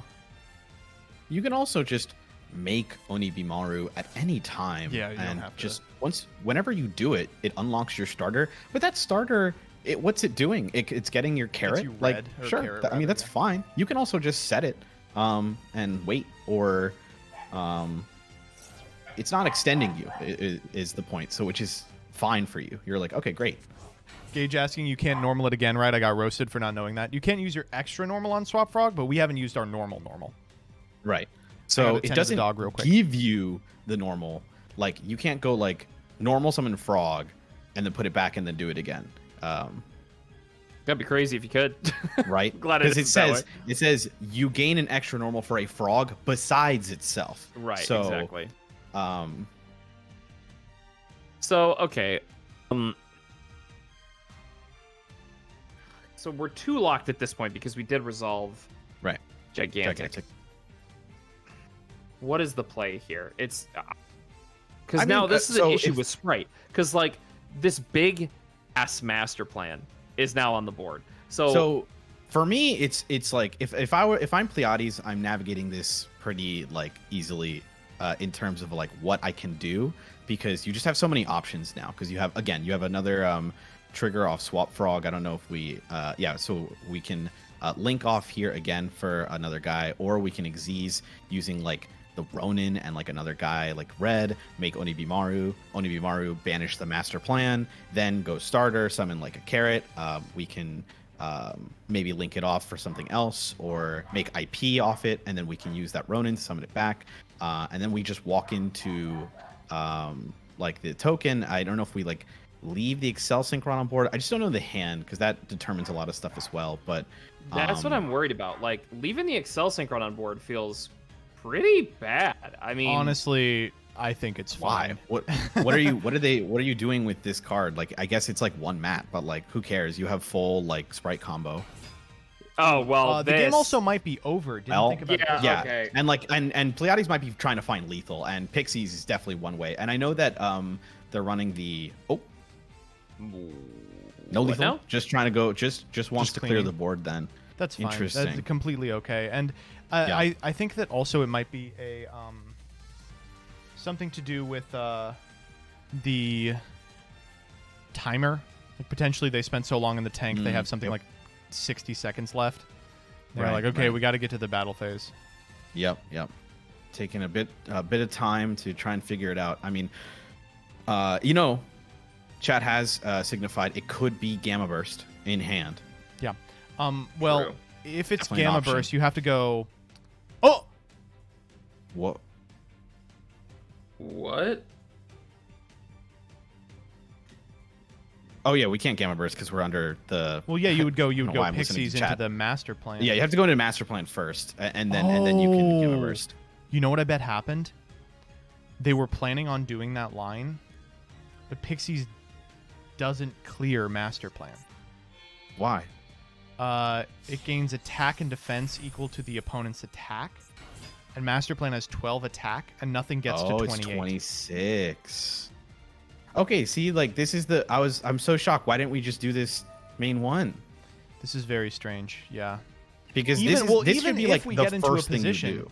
even if we get into a position where like we go to battle phase a little accidentally, we clear the Mecha Phantom Beast token, right? Yeah, at least. I mean, even the Yeah, at Ronin least. beats over that. Now we HFD. I mean, there's the Duster. Wait, do we even want to Duster? We can Duster No, from this position honestly. because the master plan's banished. But not having a spellcaster on board locks them out of spells. They can set the resort we know is in hand. Oh, Yeah. good call. Good call. Right. Hmm. That's a good point. Very, very. I don't know. I don't know. That It could was be weird. decision paralysis, you know, like you get Yeah, into a yep. position like this, you know, nerves are crazy, you know you're favored to win, and understandable. you know, maybe you flub part of the line and it just gets into your head. I know I've been there a significant amount of times. A lot of the Yep. time, bouncing back is one of the most important parts of playing Yu-Gi-Oh. So here, you know, staying alert, staying on top of what your opponent's doing, even if you feel like you're like trying your best to throw, I think you're still massively favored in this position. Yeah. I mean, even if Right. it's not the cleanest main two here, you still got red. You've got Pixies on board. You probably can. We know the starter, which is online now, and one more unknown. So at least you're still feeling pretty good, and hopefully a couple seconds on your opponent's turn is going to help you out. We are going to go for the starter here. I guess there's no reason not to hold it. You can use it to get like a red, and then reborn the blue with the elf on your opponent's turn. So,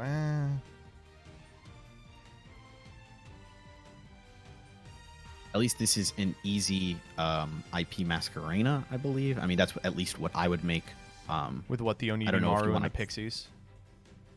Maybe it depends. I've seen some people want to keep their Onibimaru so that if it ever gets destroyed, you can put back the banished target that's supposed to come back later. But Oh, that's really funny. you could just keep the carrot here and just have red carrot access. And the That's, like, Pixies, probably if you, enough, If it yeah. depends, if it depends how much you love Pixies here.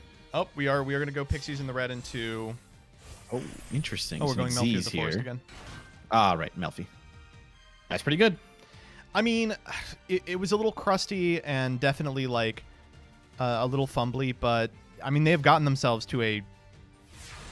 Oh, Oh man, That's that timer definitely a must be timer. rough. That It's one you gotta can be a s- you timer can thing. smell There's the just no timer reason on it. not to add your detach Yeah. for the Melfi there. Oh, Ah, that's sad to see.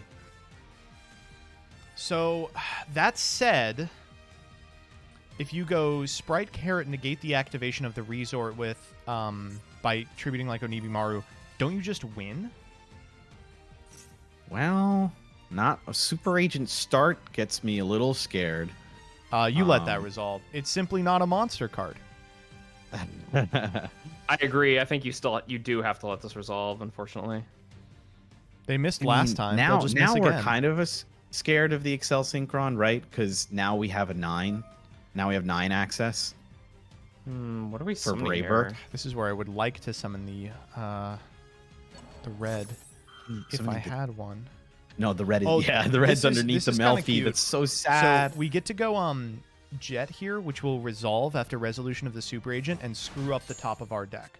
Right. So they it is do a get monster, card. here, but it's not even guaranteed it'll be a monster afterwards. Right. Right. If that set card is Smashers, it also makes a lot of sense. We get to go Jet 1, Chain Smashers, Banish Agent, and then they're kind of just out. It was Gamma Ooh, Burst. It was Gamma Burst. It was pretty That is telegraphed. so Yeah, sad. that is so Yep. sad. You were absolutely right. Definitely, they went into battle, thought they could could've get over walked this over it master and plan Gamma with the bursted. Pixies, And then got realized out halfway too through fast that it to was realize they incorrect. needed to also get the token while they were there. Wow. Well, here's the good news. Gamma Burst makes all of our cards big as hell. True. True. It is going to be Why a are very they hard so time to big? deal with this board unless Well, you make, here's like, a way we an can do it access with code. Braver Dragon. I mean, Braver Dragon's pretty good. Yep, there he is. Actually, that doesn't get over anything. Yeah, the only thing you're outing with I mean, Braver it doesn't get Dragon over is Jet. anything. You get rid of Starter. You We'll get get rid of the KS here as starter well. in hand. What did they add off? They did add the... Well, we can't even I guess go I'll find out combat right to now. contest the carrot. The carrot still gets to eat the resort for free. Yep. We know the hand is sleeper, resort, and the draw. Um, But the we now have issue enough here spiral is cards that- in graveyard to make sleeper. Well, here's the issue. They go carrot negate, and then they Braver Dragon the carrot. Right. They can negate it This with the targets. Braver. Does it target? Yeah, it does. Oh, no way. Oh, it You're targets. right. It's underneath Elf. Oh my Ah, God. Yeah, that's sad. I All right, didn't it's know going to that. be a sleeper and a dream here. I did Oh, not the know draw Braver- was another resort. The second resort, two-tone, proving why God. he is good at Spiral and nobody Oh else is. my God. Oh man. You gotta be can't frustrated believe if we're you're getting away with Pleiades. this. Yeah, you got to be frustrated because if you had sequenced your turn a little better, you would have been able to not only break the board, but ensure that even if you did pass your opponent, you would be fine. But And Two-Tone here, is you know, taking full not advantage of destroying the this. token means we have a free mat. We can make double helix super easily. The Yup. drone ensures that even though we fucked up the top of our deck with that jet, it's still going to resolve. We go assault, bring back the super agent, link these two off for double helix. We can go get quick fix. Oh my God. Yep. And you know, you're always thinking like, well, that's a lot of guys on board to get rid of, right? Wrong. Sleeper effect. Here, double helix, I mean, doing literally zero combo at all. Just gonna go get quick fix to grab last resort. Oh no, we're still comboing. They only know one Oh, thing, yeah, Jerry. no. Only know one thing, Jerry. Get master plan. I guess we can just make access code as well. That would be pretty good as well. Of course. It's probably the best bet. Assault. We can go unicorn, pitch assault. To what end exactly? We haven't activated the second effect of master plan this turn, have we? Do we still have a resort in deck? We should have one. Because yeah, we cycled the one with Barricade Borg. Yeah, that was the one we added back from the graveyard to hand, and we raw. I guess raw drew the second one, and then still haven't seen the third one. What a beautiful unicorn. The unicorn's great. Well, we can't make the unicorn. Do we need? God. No, we're fine. Oh, okay. Yeah, it gets rid of the elf. Yep. That's really good. Elf gone. One down. 3 to go. Well, we're gonna use master plan to grab another resort and a quick fix. Oh, quick fix. Yep. We can use the And assault to resort. get an extra normal on the quick fix. Go quick fix for last resort into sleeper, which wipes the remainder of the board, and then that's literally just lethal using the quick fix and the unicorn for an access code. Why did they give these people 2 quick fix back? Yeah, I It's have no crazy. idea. I really, wow. Oh, I've wow. watched not specifically content just to do loop the line quick that I fix. described. They will be Yeah. activating quick fix 4 times over the course of this turn. Yeah, I gotta drag this out, you know. But what if they get onto a better deck? I mean, it's not even dragging out, right? Like this is correct. Well, we already have lethal, you know. Not yet. Maybe they boarded out of access code. That would explain it. Okay, this time we're getting last resort. Ready? I mean, even yeah. There we go. Perfect. Yeah. See, it's all, Bada it's all bing, fun. bada boom. See, I told you.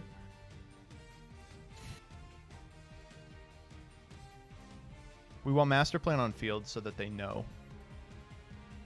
It's like a sign of respect to your opponent. Of course, I'm going to use master plan as my material for access code. Oh, and you know, if you're Pleiades, this is just a really rough position to be in. You know, like something as simple as misreading how Gamma Burst works is going to cost you, you know, a game like this that otherwise you had no business losing. But absolutely correct that the margins on Sprite are just so slim that if you fumble like one or two even minor things, you can get absolutely run over by a deck as aggressive as this one. Yeah. I'm just like, you know, as I love playing Sprite, and I'm just I'm wondering, I assume Pleiades had some kind of thought process on why we didn't immediately make Onibimaru to immediately get rid of that last master plan to start playing the game, because you could start her into that blue and just go blue, summon a guy, and then go gigantic and just walk over everything, really. But yeah, we're seeing that Spiral Sleeper. Ooh, whoa, was that the last resort effect activation there? That's a sleeper hit. I believe Get it. it was. Yeah, that's it. Let's see if we trigger Onibimaru. This is pretty important. Yeah. Put back that master plan so it can't Get get that shit summoned back in the deck. There it is. There we go. There it is. Very important effect activation here. Really turns the tide of this battle. Ugh. And looks like Power Tool Braver Dragon claims another one. We'll be going direct with that monster. And Two-Tone, the sub replay Friday master, advances to the semi-final round. Honestly, like, Semis. pretty bad opener game 3, but played it extremely well. Hello, everybody, and welcome back to the 9th week of the Master Circuit series. We've watched a lot of really interesting games today, many of which have included Spiral, and I am reticent to tell you this round will be no different. We've just entered top 4, and the 4 decks represented are Atoning, playing Ishizu Runic, a deck you would expect, Momo Flora, playing Rika, and then Two-Tone and Slash Div, both on Spiral. This MCS, the one right before Ishizu Tears release, has been a true haven for pet deckers. And I'm joined by two of the pettiest deckers of all, Danny and Peeps. How are you two doing today? Please tell me as loud as possible, as close to each other as possible. Good, very good. I'm doing good. Jay, fantastic. I love it. Amazing. Very professional, you two. We're going to jump directly into the game where Slash Div and Atoning have already started this game. Now, we're not watching Two-Tone because we just watched them, but True. I do have to tell you there is a possibility we will see the Spiral Sweep, and they will close out finals. There's also a possibility we will get a Ishizu Runic versus Rika, and I will be able to hold my head high as I claim that this tournament is actually interesting and competitive. Oh, here's a really cool thing that beats Spiral. Oh my god. Well, there goes the smoke grenade. Oh, wait, no. Oh! Never mind. Braver can Braver. Whoa, wait a minute. You thought the Crystal Sweep was over, but Rainbow Bridge of Salvation being hit off the Spiral player. We can now add from deck to hand, I think, a field spell? Alright. What? Okay. Huh? Oh my god. They You're are... playing Cobalt happening? Eagle as the one of? Oh my god. The Crystal Beast never left, folks. We've got Destrudo the Lost Dragon's Frisian in the graveyard alongside Quick Fix after the resolution of that one. Uh-oh. Trios Hierarchica being activated here, followed by Freezing Curses for Hugin. That's going to draw us a ton of cards. We're going to pitch that Keldo. God, Keldo is about to go incredibly hard on this board state. Trias Hierarchica here, pitching the Hugin in order to summon itself. I love Trias Hierarchica in these types of decks, not only to clear out the EMZ and allow you to activate multiple runic spells on your first turn, but also to like be used with Sprite Elf in order to make a Pep, which a lot of decks just have a huge problem with. This seems really good. Yeah, like, no, I mean, I this deck don't- is incredible.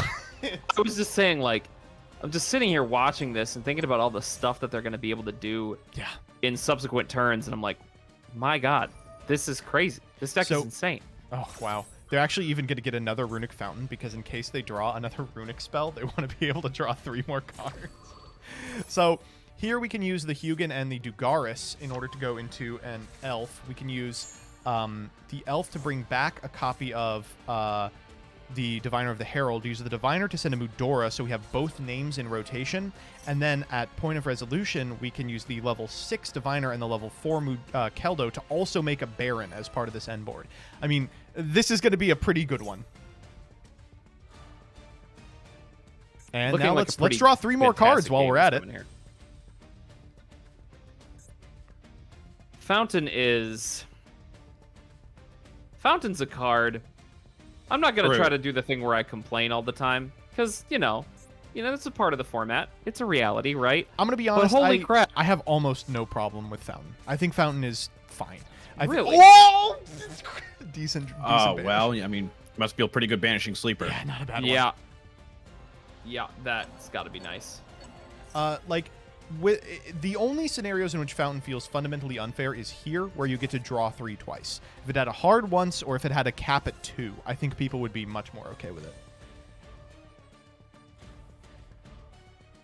Chat says, draw 3 at minimum, fair and balanced. What does minimum mean to you? Hey, speaking of fair and balanced. Oh, yeah. Okay. Nice. That's fine. Yeah. Okay. Oh boy, it might be a little Jover. Yeah. Okay, so here we can why go did this get let off Cyberstein and the again? Huguenot for the Elf into the Diviner. We can also use the Trios and the Dugaris to make a Masquerena. This is like the God Hand. I won't even pretend like these draws haven't worked out extremely fortunately. We get to send Mudora. We have both names. We sent them a bunch of really cool cards in the graveyard, Quick Fix and Destrudo, but as soon as they go for them, we can just shuffle them back twice. Oh, boy. This looks really strong. Yeah. You know what's actually funny is we could theoretically send a 3rd Fountain. So if we clear the EMZ by making a gigantic sprite, we can do it again by going Gary. I don't know. Do you need to at this point? You have Exterio, I was like, why didn't Baron. we Mudora? Oh, because they're in the hand. Yes, Yeah. okay. I see what's going on here. Now, okay. This is unoutable, Yes. right? Yes. Am I? Correct. Yeah, correct. Yeah. Even if you have like Golem plus Ball, Fountain solos. Yeah. Yep. All right, there's Masquerade. I mean, good luck. Even if you have like a proactive called by for the Mudora, that's why we've left one on field. Like, or maybe we'll just Mudora now. You know, forget about it. We already know what the 3 we want to tuck back are. Enjoy Destrudo. So we probably actually tuck back like a Hugin or the Entis. Yeah, the Entis here. And then, of course, the Destrudo and the Quick Fix. Quick Fix, yep. All right. Have fun. I mean, definitely, it's, every time I see a card like Cyberstein, it reminds me of when you always look at cards, and I think it's something that you said, Joseph, where you'll look at a card and you'll say, I mean, obviously we all know Stein is broken in its old text. Summoning a fusion is crazy, but a card that has not seen play in Master Duel except like right now. Not competitively in top decks, right? Like I have not seen Cyberstein main decked in like this kind of deck, but this deck in particular gets it so easily. I even watched you play this deck, and the amount of times you summon Cyberstein as like your normal combo was absolutely insane. Yeah, it's unbelievable. Here we're going for the Slumber, targeting our Exterio so that it can't be destroyed, but more importantly, we drew into double Slumber in a hand that had already like cycled Fountain twice. So here we get to use the Slumber in order to get potentially more combo pieces out, and then trigger the Fountain to draw 3, potentially find hand traps as well. The deck's not on a ton of them, but we're doing this in draw because we are on Maxi, and I believe we have not seen any of it. Looking All right, through what are the the board breakers banishes we need here? Yeah, I'm thinking about that because like looking through the banishes of the spiral list, there's not there's no Tip here. breakers in the main. I mean, Peeps, you mentioned it. I mean, Spiral is a deck that you said it has so many engine pieces that work super well. Of course, going first, but going second, We're chilling. Lion. Like I mean, if Magician you look at the Souls, banished, like we don't have access to Sleeper, No we don't have Sleeper. access to O-Lion, we don't have access to Rainbow No Bridge. Rainbow We Bridge may of not have access to Salvation. Illusion of Chaos based on how many copies we're playing. Yep. Yeah. All right. Looks like we have made it out of draw phase, so no maxi. Unless we're just waiting for standby because we're evil. Yeah, that was the Baron prompt, I imagine. Okay, looks like we do still have an illusion in rotation, and if you're atoning, you're not letting that resolve. This is the easiest Exterio ever. Fun fact about Exterio, it's once per turn. So my only guess on why we would start on preparation rites is that we have like maybe Forbidden Droplet in hand to send it, Yeah. and continue comboing. Yep. We do. All right. So now we're suddenly in a very strange position. If we send like 4 cards off Droplet, we might be able to OTK. Maybe. I mean, again, you have to play through Runic and you have to play through Ishizu. Yeah. Even if you do get that Mudora, you can still. I mean, in order to Keldo stop in Grave. everything, you need to send 4 cards. Oh no, we have Mudora in Grave too, so it Yeah. doesn't even matter if you negate the Mudora on board. Okay, the Assault is good. That's 2. The Prep, of course, is going. That's 3. And the Drone is 4. That's the whole board. Yeah. Talking about breakers that deal with the board, this is the one. This is the one of the best So ones. it's kind of weird because the Assault doesn't really do anything. It trades for one of the Shufflers. Man, and I know this deck. There's no way they're playing 2 sleepers. So if you like, Atoning must Ooh, be so this happy is- because banishing the sleeper is huge. This is maybe a mistake. They're going for Keldo here. I imagine targeting the Rescue. Assault and the Drone, but you can chain the Assault Yeah. or the Rescue Yeah. rather. Mudora chain, I guess. I mean, they can Mudora chain, but it feels like you would just want to play reactively, so you only have to use 1. You're right. I absolutely agree. I think you can always wait until they It's forcibly also and eventually possible that you activate think that they have a rescue. more profitable Reborn, right? They make a Barricade Borg blocker and get a Master Plan into Graveyard or something. You force them to go in on Drone, and then when they like go for the effective Drone, you just pop it with like a Freezing Curses or something.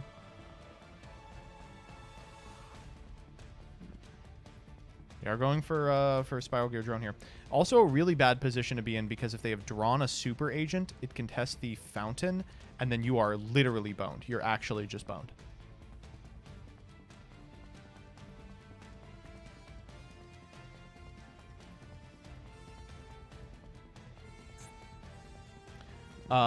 Ooh, this is also really weird. Exterio can activate while negated, which maybe screws up how they call cards. Because the Very banish incentive is interesting. cost. Yeah. Well, the drone just stacked the top, what is it, 3, right? Yeah. So they're going to know... They'll know them in sequence, but like depends on how much they remember. Yeah. All right, so this is a little frustrating. They get to go Magician Souls send Master Plan here. Oh god, and Resort too. That's incredible. Which means you have to Mudora the Master Plan. Yeah, but this is actually a scenario in which Destruction the draw. Incredible. Yeah. This is one of those Seems scenarios great. in which preemptively Keldoing actually did pay off for them because now they don't have access to send Master Plan for cost and then force you to burn both of them. Here, just banishing additional cards, just crazy. Here, Destrudo and the Assault means the normal is like super important now. We're gonna go for the Souls. We are gonna send a copy of Master Plan. No way to get it out just yet, but as soon as we find one, that Mudora is gonna go ham. Or the one in Grave, you know, who knows.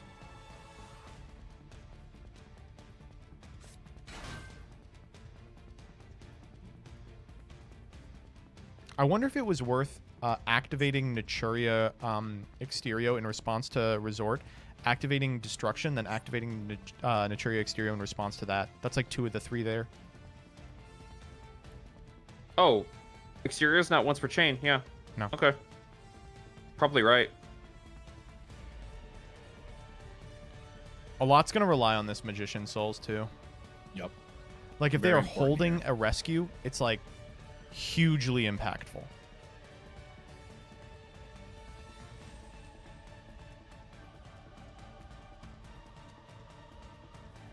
Not a lot known right now in the Runic player's hand, right?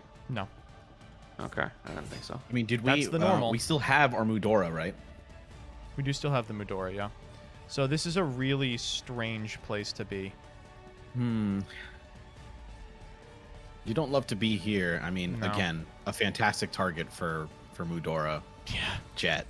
Seeing just a bunch of cards that little Sword Oracle is just going to eat alive. Like, Yep.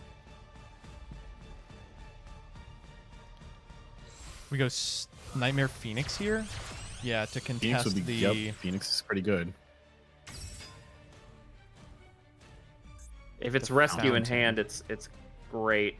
Well, yeah, we'll see what the send is. If it is rescue in hand, that's like Oh. the one position in which you could actually win. Ooh. Well, that was interesting. No effect activation. We're going Flashing Fire, target the Nightmare Phoenix. I wonder why we're not going Flashing Fire, target the Magician Souls. God, hitting more just necessary combo pieces here. Oh, they didn't activate the Phoenix. I just they realized. didn't. No, Yeah. they just passed back. Yeah, and they're just going to concede from there. Whoa, that Yep. felt a lot Yep. closer than I think it actually was. I think we all were like, yeah. oh yeah, theoretically they could do this when we saw the Forbidden Droplet for 4, but I mean, we didn't see the Mudora activated. We didn't see any additional runics in the hand.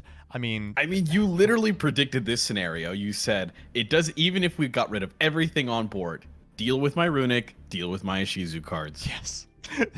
And if you think that that's frustrating now, why don't you wait until 2 days from now? When you will also have to deal with snow and 45 different tier limit. Oh no, I can't play on my turn 1. It's your turn. Ah well. Have me. All right, so That's what's so frustrating about the like this style of deck, right? Is that not only is the field the point, like your interaction points, it's the field, the grave, and the hand. yeah. And there's Crazy. no way you can account for all 3 of those if too they do much. their turn 1 uninterrupted. So we already have we have two tones sideboard. We actually don't know the other sideboard. That's interesting. I'll just imagine it's the exact same. Yeah. If you're going second, I imagine you are radically transforming your board. There's a lot of chaff in here that can probably be removed. The Cobalt Eagle setup is extremely cute, but maybe not worth it. Like two-tone, they are on the AFD stuff, and they are on the Power Tool Braver line, as you saw from that first game. I mean, again, that card really does feel like the breakout card of the weekend. Just so much easier to, navigate a board state when you're playing with perfect hand information.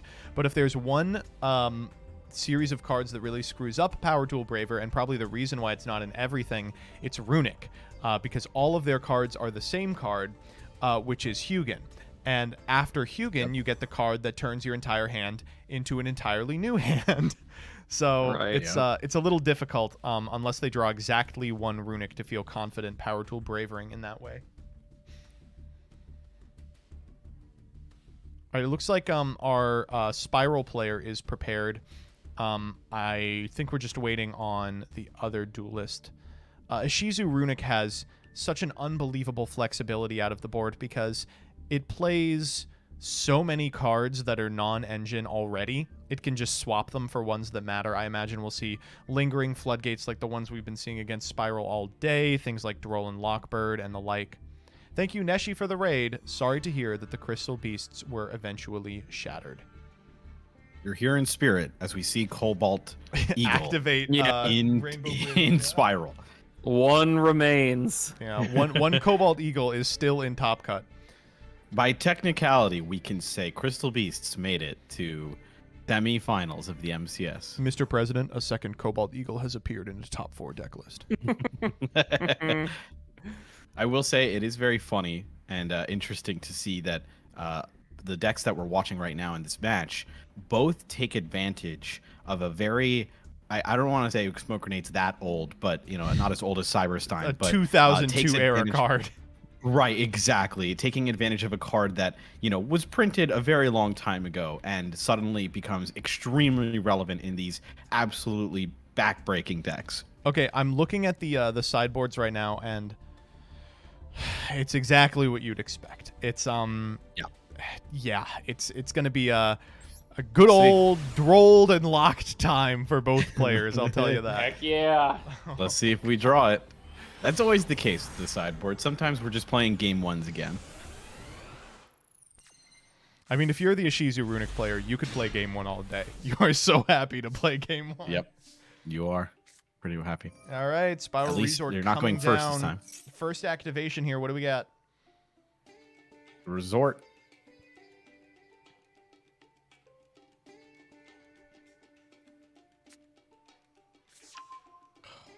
That Resolve's going to grab the quick fix. Oh, Yeah. and that might be the end of the game. Oh. folks. Yep, there it is. Minigame? Minigame? Oh, no. that's Yu-Gi-Oh! Oh, And resort to the Yu-Gi-Oh! graveyard. No. When the droll is locked, bird. Well, we can definitely see why Spiral hasn't made it out alive for some of these matches. No, come on. Oh, tip lead. Okay, wait. But if the Spiral player has droll and lockbird, That's true. think how good it Ooh, would be. true. Counter. It's not even that counter good draw? because you get Fountain here, and then It's you just not, pass. it's not. You're like, you're Just completely pass. done with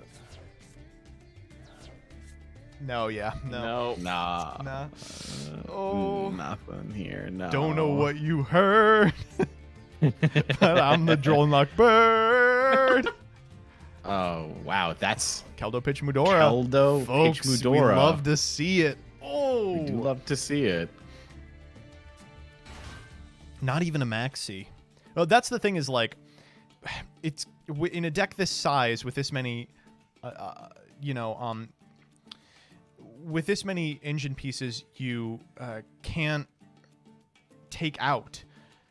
You can really accidentally draw no non-engine, and if an opponent is able to shut you down for even a turn, you really don't have any defensive way to prevent them from just killing you.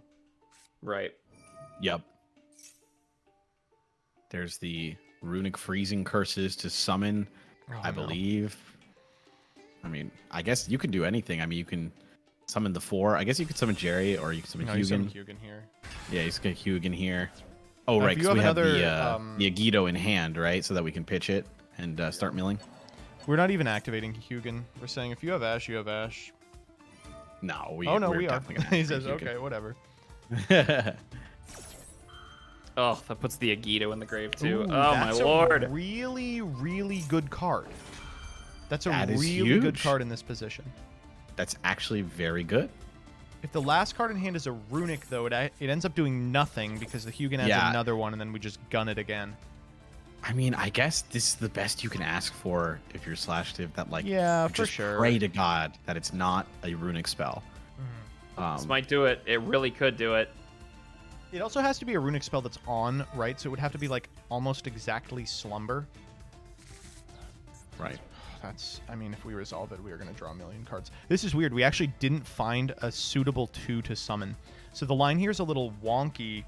We'd have to go Elf to bring back, like, Herald to go into Gigantic, and then get, like, Hyperia into second Elf if we're playing 2. But occasionally Honestly, that's pretty good.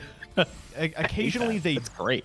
don't play 2 Elf. I personally would never be caught dead not playing, 2 copies of Elf, but I've seen it. Herald here. Okay. Yep. Summon that Herald.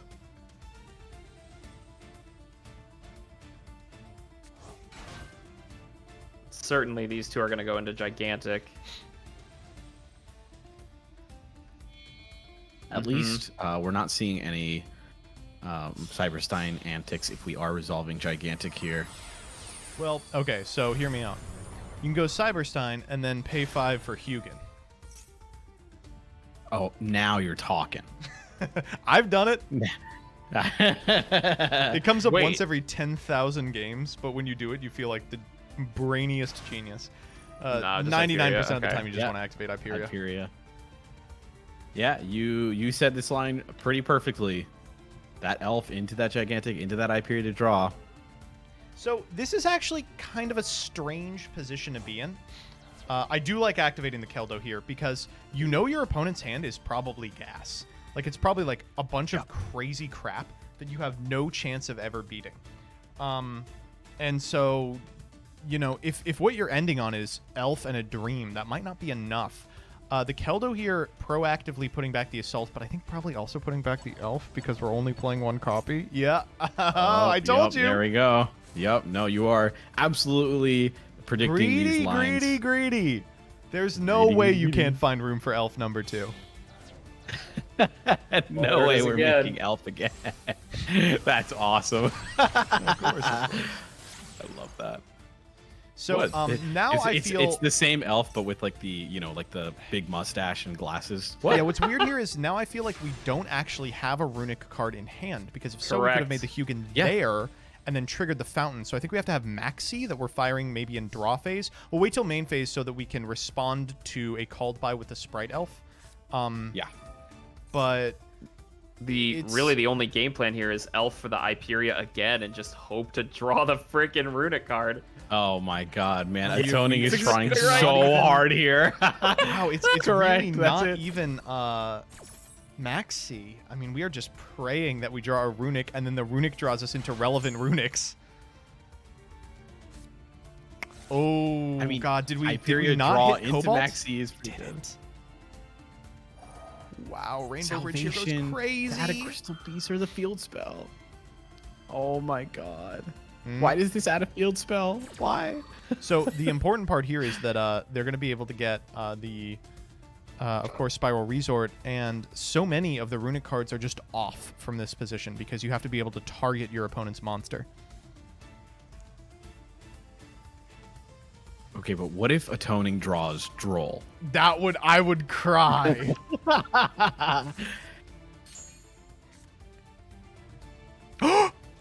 No shot. Oh, Okay. Maybe we drew a spell. But I think it is something activated. I mean, it's definitely the Keldo engrave, right? Or the Mudora. Keldo or Mudora. Yeah. Here, you know, you would want to see Destruction. Yeah, but it doesn't look like we have that either. No. Definitely don't have it. And no way to target Now your opponent's Resort. cards now that Resort's on field. Exactly. Oh no. Feels pretty Oh, good. no. And you are a 33% away from wrapping this up.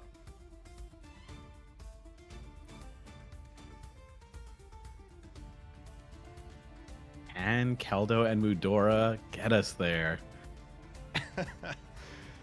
I mean, they're pretty good, but Even- you know, Honestly, even if we Keldo and Medora like the master plan away or whatever, we can still find a line to get to Sleeper Last Resort. And Sleeper Last Resort with Spiral Resort on the board, that has to be so crippling for Runic. not necessarily. The tough part about this one is that, okay, that one resolved, which is crazy, Wow. of course.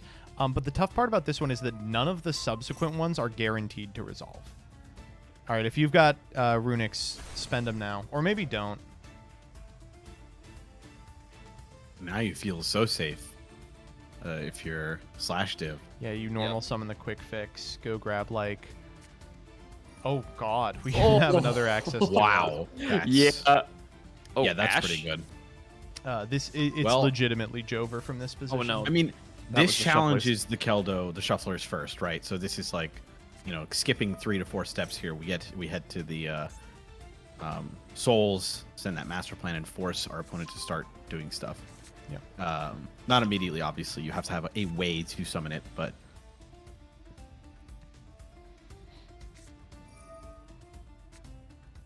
and here we go. All right, let's see it. Souls Send Yeah, to of Spend course. Resort is so sexy. It's just so nice. So nice.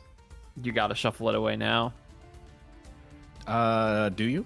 Yeah. No, you don't If have rescue is in to, the have hand? to. If rescue's Well, in the hand, it that's only- sucks, we would but have you to wait pitch for them it. to activate the rescue.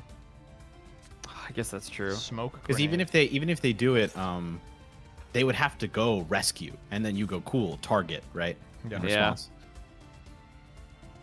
I mean, Pot of Greed is pretty good. Well, See, Pot the of weird Greed part in about this quotes. one is like we can make a double helix pretty easily, but it's not guaranteed to resolve. if we like Mudora. Pretty And normal. you have to do it in a weird order here, because if you quick fix for big red, then target the big red, you give them not only a really great opportunity to fire one of the shufflers, they also screw up your double helix.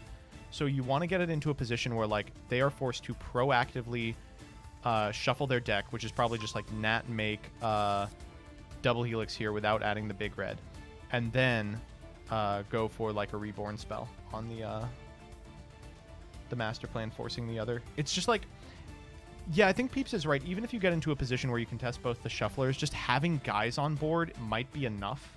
Yeah. Like having like a sleeper or even like a super agent or a double helix equipped with a last resort is like kind of hard for them to deal with. That's what I'm saying. I think the play is just to stick the field spell on board and then go for sleeper last resort, and that is just so strong throughout. Really, anything. Man. Oh, this is just begging for a Keldo. Yeah. This so is we the get to Lord's Keldo, but like this is the position I'm talking about. Now they get a super profitable Keldo where they get to shuffle back Quick Fix and Jet Synchron and Master Plan, and it screws up the Spiral Super Agent because of the way you sequenced this. Yep. Like if you just, instead of going for Quick Fix there, if you just fire Super Agent on the known top card, then that forces the same thing, right? I guess the end result is similar anyway. It's but still, yeah. I mean, the Depends. only thing that changes the end result is that the Jet Synchron stays in hand, I think. yeah, and that might not Right. even be a good thing. You know, it might be Yeah, better in deck right. for the XL. With Right. Excel. We're gonna go for the I was- blind. I was about to say that. Oh no, we didn't. We don't have to go for the blind because we didn't shuffle any of our own cards. So we have True. to jettison It it is spell again. still. Oh my god, we're not gonna pull the trigger. I think like. Wow. Yeah. That's. Do we have wow. like a Nibiru or something? What are we waiting on? The other No. shuffler.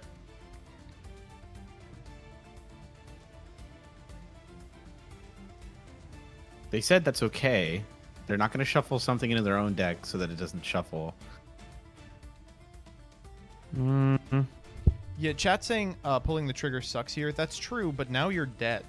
Like, now it's just Jover, right? They can make Barricade Borg, and even an Ash Blossom doesn't save you.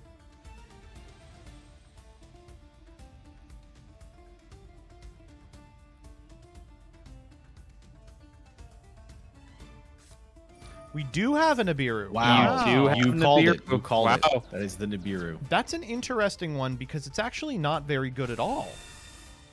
Why The not? master plan still gets to trigger here, right? But it's that is not true. chain blocked, so if it's But- Nibiru Ash, we're chilling. No, That's it's true. not. Looks like it's resolving. There it is. So now Let's we're just gonna go. play Sleeper Resort Beats, right? That's the wave. That's how you win this. Well, that does win this. Like, there's nothing that clears that. Yeah. On 3 cards. It would be Runic Destruction, Runic... blah. 2 And you Runic have the last. Destructions. You destruction the resort, and then the last resort saves the sleeper from being destroyed by card effects. So Oh, this is cute. If we retain priority and shuffle all the spirals back, we can stop the sleeper. oh, I don't think we have enough. Oh. 1, 2, 3, 4, 5. Oh, wow. So if we shuffle 3 back, we actually can prevent it? what does Am I- sleeper require again? 3 spiral spirals. cards. Oh, come on. So Love here, that. shuffling That's these back so funny. means you have to have a way to turn the resort in your hand into a spiral card engraved. That's still not that bad. If you have like Remus or Dragon's Ravine, you can just set it over the resort, and then you have 3 again. But then your sleeper is vulnerable to like destruction Right. plus a removal spell. Right. Or not even a removal spell, destruction targeting the last resort in response to the sleeper targeting itself. This is hard. This is a hard game. A very hard game. So the 2 we know in hand. Well, at least the ones I've been keeping track of. I know there's sleeper and last, or well, actually there is 3. There's sleeper, last resort, and resort. Right. So We're is it missing- 3 unknown? Yeah, maybe. Wait, you Cobalt might Eagle is know. another one too. Cobalt Eagle's in hand, yeah. Yes, So it's Cobalt Eagles. 2. That's 4. So we have 2 cards maybe we don't know. Yeah.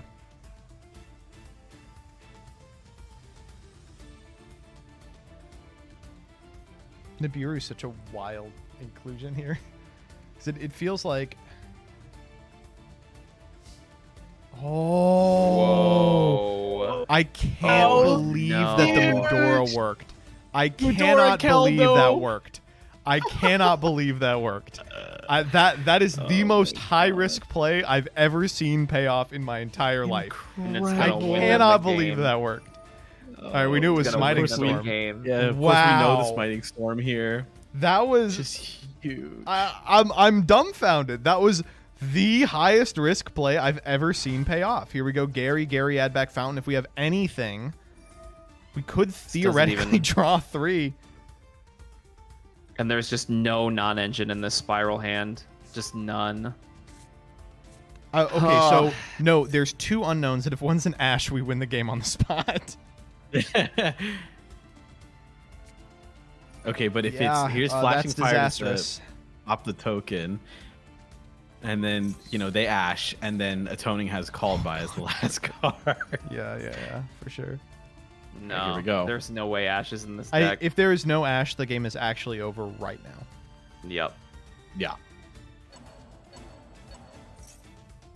Yeah, it's and there I they can't- go. I'm- and I am there they legitimately, go. I'm dumbfounded. It is like It's watching incredible. someone bluff their way out of a ticket when they were going 90 over.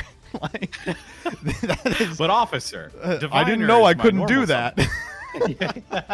yeah. Wow. Officer, Sorry, I Spiral. didn't have anything on board. It was just an elf in Hyperia. Wow. I'm gonna sound like a hater, but I can't even believe Spiral made it as far in this as it did. No, I mean, Like- I think that it is not a hating thing to be like this deck that has to win the die roll made it 8 rounds. I think what is I think I know exactly why, and it is because we're seeing Spiral play in a format that's never existed, right? Yeah. Yeah. And it gets to abuse Power Tool Braver Dragon that like no one has seen before. And this is- it. If you're able to win that die roll and guarantee it, and even if you don't sometimes break the board anyway, like you are almost always just Hold up. wrecking the game here. We are maybe screwing up here.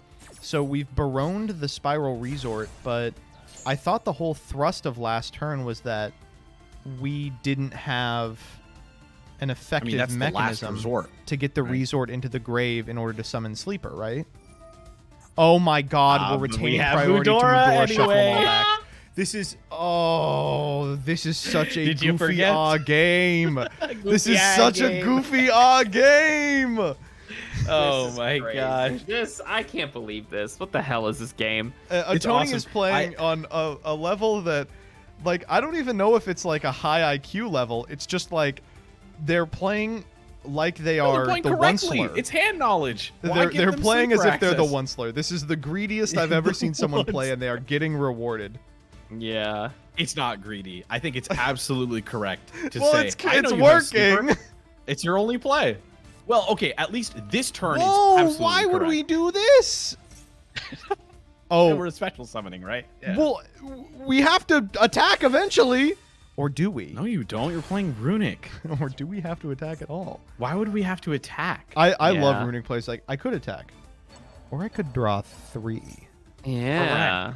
Well, why? Like, here's the thing. You only have 2 cards in hand. I get that if you're like finally at the end of your rope and being like, all right, cool. Like, I can't lose from this position. I don't have to activate a runic. But like, you got to put yourself in that dominating position first. You're right. Yeah, like the You're, point like, we're in trying to right now, convince you have yourself, a like, "Oh, just go to non-negating. battle." You have a non-negating Baron, and then like 2 cards in Right. hand. Like the alternative here is Exactly, like- now you are going to get to normal summon a 2, do your entire line. Say go to an opponent who may have all their resources at their disposal, but it'll be into every single piece of interaction under the sun. Yep. Atoning deciding not to tag out for Baron there and instead said, I'll just Says, keep I don't the know. the It's basically op just instead. DP It's at this probably point. better. Right. God. And you can Big feel red. completely confident Yeah. popping cards because even if it's rescue, they don't have anything engraved. They There's can nothing to bring back. rescue. They put that rope to rescue their buddies in a well where there's no one there. No one's We can left. send Entis here, pop a back row, go Coral Dragon, pop a back row. I mean, one more Runic card, go Chaos Ruler. We my banish God, we haven't 5 sent off the Entis top. Jeez Louise. Yeah, there's There the it is. Entis. Oh, God, incredible stuff. Are they playing an 8 synchro? Gosh. Yeah, you play Chaos Ruler. Oh, of course. Yeah, right. Of course you do. Try and find like, an of orange course. light you do. here. Of course you do. Oh, there It was goes. rescue. Speaking of. It was rescue. Yeah, We're out of yeah. spiral cards in the grave. I'm pretty sure, right? Yeah. Yeah. No, you can't even. It's so frustrating as the spiral predator probably because you can't even activate the first effect of the rescue, which is grabbing a guy from grave. Yeah, there's no punish to it. or both. Yeah. Chaos Ruler. All right, let's Yeah, find Chaos let's find orange light, huh? Let's see what we got. Let's send some Mudoras to the grave. You know what I'm saying? Slumber, Nibiru. That's a nice one. Nibiru. Another Yeah, well, that's a Nibiru. pretty good one. Ugh, there's the orange light. Oh, there it is. Simple as. There it is. Oh, just card printers. All these cards are card printers. Printing more cards. Legitimately are. They truly are. You're killing me, SpongeBob. You really are. And you know, all those spells in the graveyard, they're going to be great when we activate a runic spell. How are we doing, actually, on runic cards? Oh, we actually only have Hugin remaining. We took Nibiru. We don't have another fairy in hand? This is kind of weird. So we're in a position where we don't have any shufflers, and we only have one more, probably, runic monster in the extra. So we have to go Hugin here and, like, draw our way into a shuffler in order to reset our own extra deck. And, you know, in doing so, set back, like, Hugin, Gary, Elf. This is why I like 2 Elf. This is game 2? This is game 2. Game 2. No, I like your idea of 2 Elf. It makes it so much more flexible. But, you know, here's atoning. Proving Yeah, but also, that, you know... Nah, you don't need it. He has 9 cards in hand, so... Yeah. So, it's now... Here's that position where we can say... It's all good. It's all good, man. It's Saul Goodman, and you can just kind of sit back and relax if you're atoning because you can just do pretty much anything you want. I mean, if you play the second elf and we're just getting absolutely outplayed here, the game's actually over. You can then just, like, Reborn the Diviner on your opponent's turn, send Mudora. As is, you know, it's not, but Gamma off the top, funny.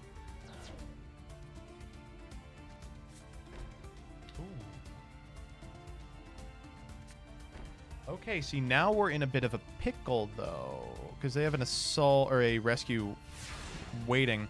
So what we might do is in standby, we can Baron, tag out for the Diviner, and then send a fairy that way. We'll see if they want to. I mean, Baron's a big, beefy woman. They are going to do it. I don't know if they even... Yeah.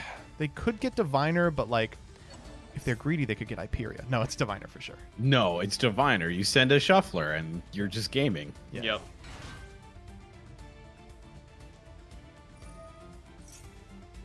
How are we doing on shufflers? Oh, we actually only have 1 Mudora left. So we have to start winning the game there it after is. this turn. Yep, it's true. 39 cards in deck. We're probably not going to be able to deck them. We probably have to, like, switch everyone to attack position. Yep. But I mean, you said it before. There's nothing to rescue. Yeah. So what do you do? Yeah. We're looking at It's the Cobalt 13. Eagle. Cobalt. Oh my god. Oh, so wait, this is Do actually a it. big deal. So the last resort is the 3rd spiral. So if they overlay for a 4 that can detach and then do so, they can threaten the sleeper. So you probably have to proactively Mudora. But you don't want to send both of their cards because if you They don't have room for a 4. Yeah, because if you do, then all this stuff in your grave is just stranded there, and you can never make another elf, and, like, then how do you win? Then you just play Runic Control. It's crazy that we've entered turn 7 and the Spiral player has not seen, like, the extra deck is back to 15 because of these Ishizu cards. Yeah. What was that? What the hell is this? Amazing stuff.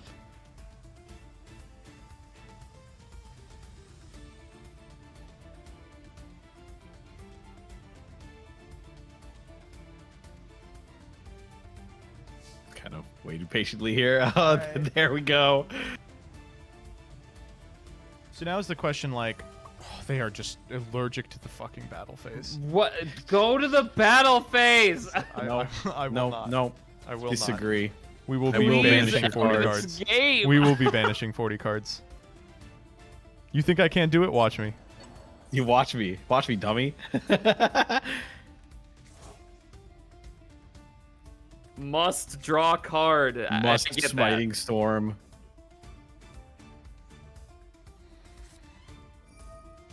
Yeah, keep it up. Tip. That. Yeah, Keep Tip, it up. let's go. Oh, bro is holding us hostage. We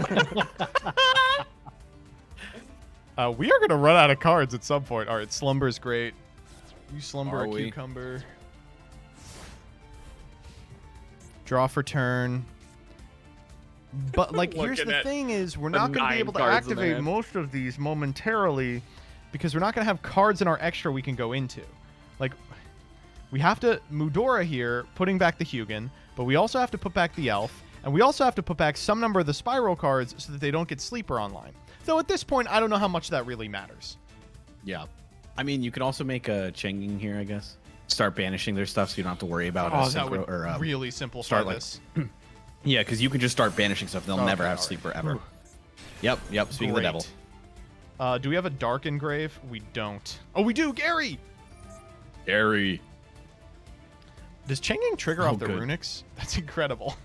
Of course it does. It's Yeah. This crazy. card's so On amazing. It's resolution, nice amazing. banish. Anyway, goodbye last resort. Goodbye Oh, rescue. and you can use it to chain block the Ash. That's so crazy. Incredible stuff. Yeah, they Yep. both trigger at the same time. Field spell 1 and the Chenging on chain link 2. Okay, so we get to get the Assault here and the Last Resort. That Sleeper's never coming down. We really are actually going to go for the Banish win con. That's incredible. I love it. And every runic represents a potential banish, so they'll never be able to get... Wow. Yeah, and 32 now in deck. It's seeing Chenging alongside Runic is absolutely ridiculous because you just feel like, oh, this guy will always They're happen. going to go to end You'll phase and just- discard 2 runics. They're going to be like, I don't need these. Nope, we're keeping them. Nope, we're keeping those cards. Yep. I will not lose my runics. I will say Slash Div does have the what's the word I'm looking for? Hustle to stay in this game. I don't know I mean, how. no I reason would've been not like, to. there I is- guess not. Yeah. No timer you have to worry about. Yeah. They're like... This is an important attack. This is mission critical. Yeah. Okay, now just go to battle phase. Please, I'm begging. They've clearly have shown they've lost. Just this game. go to Thank the you. battle Thank you so phase. much. It's lethal on board. Thank you. It's lethal Thank on you. board. Fucking hell. If I see a runic spell, I will be very, very. There we go. Thank Thank you you. so much. Frost. Oh my Thank God. you so much. Pouring off for. After 10,000 years, Atoning remembers that you can do damage to your opponent by attacking them with your monsters. Yes, the battle phase does exist. And Uh-oh, that Cobalt Eagle's going in the back row. oh, I think it is. I think it is. Oh, we're doing it. yeah. Oh my Neshi god. is here in spirit.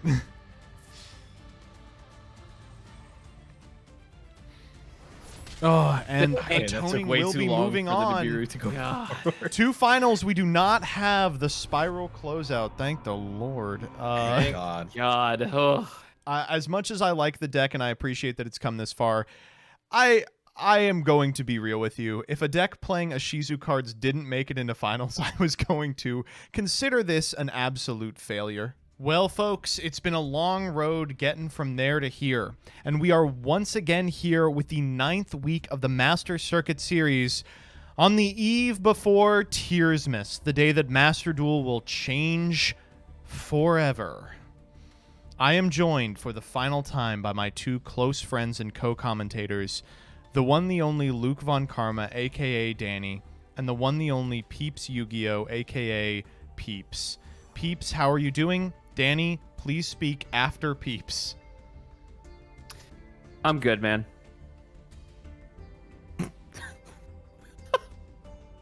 Great job, everybody. Well, I have great news. We just finished casting a real banger of a game between a Shizu Runic and Spiral. And we are running it back. We are absolutely going to do the same match again because 2 Spiral players made it into top 4. 1 cleared and 1 didn't. We're going to watch a toning on a Shizu Runic who just played the greediest I've ever seen a person play, followed by the slowest against Two-Tone, God. the sub Replay Friday master. In order to, I think, make it a little more true to form, maybe we should play like a YouTube combo song in the background while they take their turn. That's on a good idea. The strangest Spiral deck I think I've ever seen playing absolutely every problematic card that we've banned in the TCG at the exact same time. Would you mind sending us these lists? I'd love to see Two-Tone's list, and if you have a Toning's list as well. Yeah, I do- gotta see this. I mean, avert your eyes, I guess I would say. Be careful, because I do not think you are prepared for the spice that you are about to see. Both of these individuals, of course, have played fantastically all weekend. We've been able to see Two-Tone a number of times take some games that I personally did not think they were going to be able to take, including their match against the Sprite player. But it's paid off, and they're now all the way in finals and about to make the most important die roll of their entire life. Very true. Yep. Oh.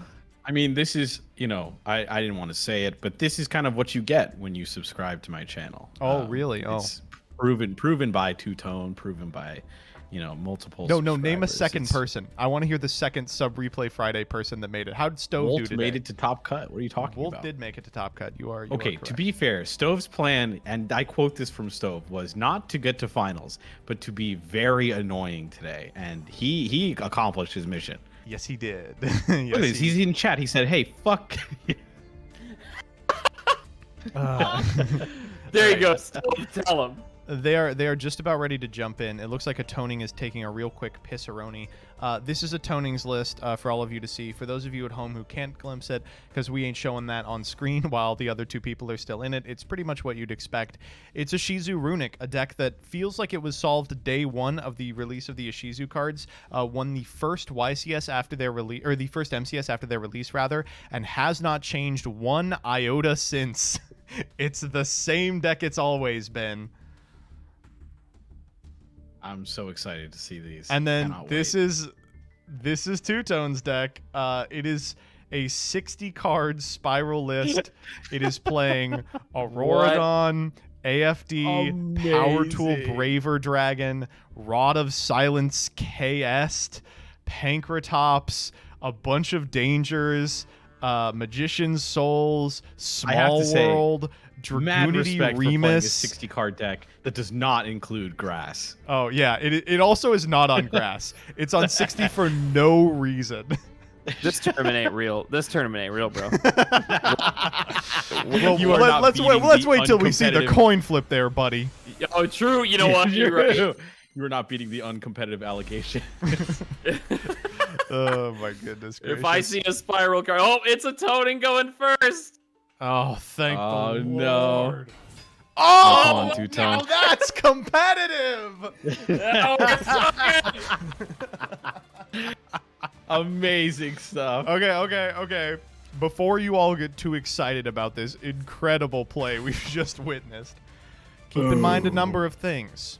Firstly, Two-Tone is an aggressive monster combo deck. They might be able to OTK. Second, we know from previous matches that they are playing Forbidden Droplet specifically to beat opens like this. It very well may not be over. They just have to draw a 3 of in their 60 card 60 deck. card deck. Yeah. Yep. Oh. Well, you don't know. They could draw Pankratops. It could draw Pankratops. Pankratops does actually clear exterior, Yeah, that's right? true. Yeah. There are outs to this. All right. I need to. I need to hold my reservation. No, yeah, come on. Give some respect to You need to Two-Tone. hold Two-Tone this has belt. made it to Respect the you. finals here. I respect two-tone more than I respect the deck, but that's okay. True. You know what? You know what? This deck made it to the finals. I haven't, so That's very what am true. I- And if what you the if fuck you can I feel say? as if you would like to see this match again, you'll be able to see it on fast mode without any of the thinking this sub replay Friday at twitch.tv/LukeVonKarma. True. Going for Gigantic Sprite, unsurprising, and then we're going for the follow-up Runic Destruction. Gigantic Sprite's so important in this deck, not only for getting like any combo piece imaginable out of your deck, usually like a Diviner of the Herald in order to send a Mudora or a Keldo, or if you feel like you can disrespect your opponent and start milling them, the Millers, but also for clearing the EMZ, so on the very first turn, you can start chaining together Runic cards in order to activate this over and over again. Here pitching a Kelbeck for a Runic Fountain. That's a pretty decent one. Pitch. It's a decent pitch. Let's draw a couple more, and then we might be milling 5, Buckaroo. We also New might chain. not. Why not? So this is a weird position to be in, right? Because if you give your opponent, like, spiral names plus Like rescue and, like, it's disastrous yeah. for you because you don't have access to something like a Mudora yet. You know, you might be in. Yeah, it Tony looks like said, we are "Yep, gonna we're do not it." going to trigger that Kelbeck." Yeah. So here we're going to go Gigantic Sprite. Probably what we're going to summon out of the deck is a Diviner. We'll use it probably to send a Shuffler to the graveyard, and then we can link off the Diviner and the Hugin to go into an Elf, then use the Elf to go into a Diviner on our opponent's turn to go into either another Shuffler or an Entis from our extra deck in order to pop one of their individual cards. That in itself would contest the Pankratops because the Pankratops can't target the Naturia Exterior while the Elf is on the field, and the Elf would be able to summon the Diviner of the Herald to contest the Pankratops and force it out before the Elf is gone. So it's really just droplet or bust. It's really just droplet or bust. I'll be honest with you, and I'll tell you this: I'm gonna bust. I'm gonna boss. I mean, I'm you don't gonna make boss. it. You don't make it to the finals without hard drawing drop it when you need it. Very And I true. mean, That two-tone's gonna hopefully Is improve it. true. Here we're gonna go Um, Sprite, Elf, Reborn, any random 2. Hyperia seems like a pretty decent one, and then we Did can we even send activate Diviner and the Hyperia Hyperia yet? off to the graveyard in order to go into a We Masquerade. did not. This is insane. I mean, you were so right in not milling the Kelbeck, Joseph, because have I everything mean, we want. why do it, right? Yeah. Like you just go gigantic and get that Herald anyway. Like I you was don't need actually to shocked, put yourself at risk. You're so playing this right. deck in Duelist Cup, how infrequently you mill, because everyone's playing a deck that benefits off milling. It's kind of like tier limit format. It's like, why would you even do it? You're already ahead. Why would you mill? When you're milling, it's like, I because already you need to win the fix game. a bad hand, and usually you are Right. able to get there, but frequently, who cares? Yep, absolutely. All right, let's see a two-tone. Forbid my droplets. Just the whip calling the it now. droplet down. Pank. It's Slam so down. funny that Pank does not do it here. Yeah. It does not. Okay, but if we go battle, we walk over the Elf. Playing around? I called it. how does he get this good, folks? Oh my god. So here we can go Elf, Reborn, the Diviner of the Heralds, and the Entis, target the Pank. The Pank pops in response, but the only thing it can pop is the Elf because, of course, it has to target. Similar thing can be done with any of the Runic spells.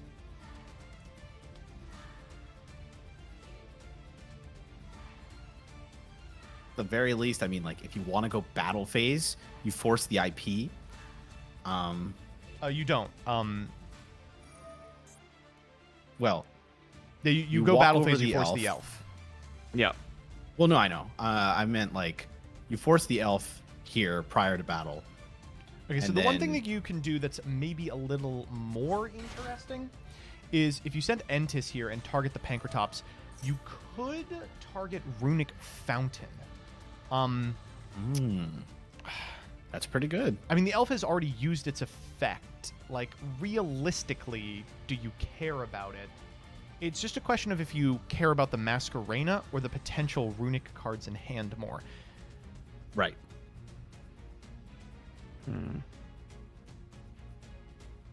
I mean, do you waste your battle phase to try and force that IP?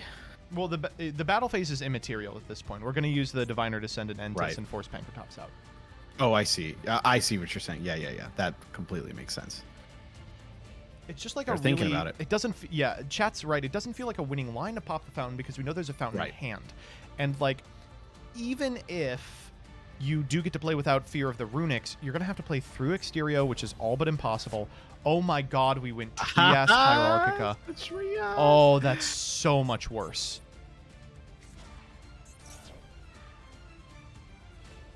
Why did we do that? What do you, oh.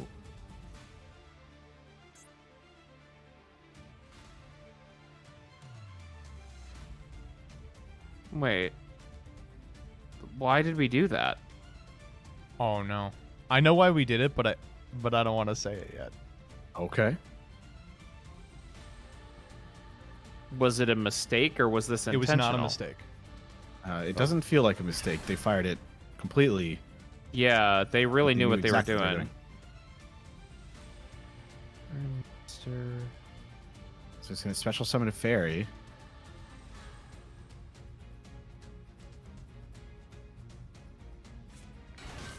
Okay, so here's the deal. You cannot pank targeting the Masquerena here. So, Well, right. the Masquerena activation here has to be met with by the pank targeting the Sprite Elf or the Runic Fountain.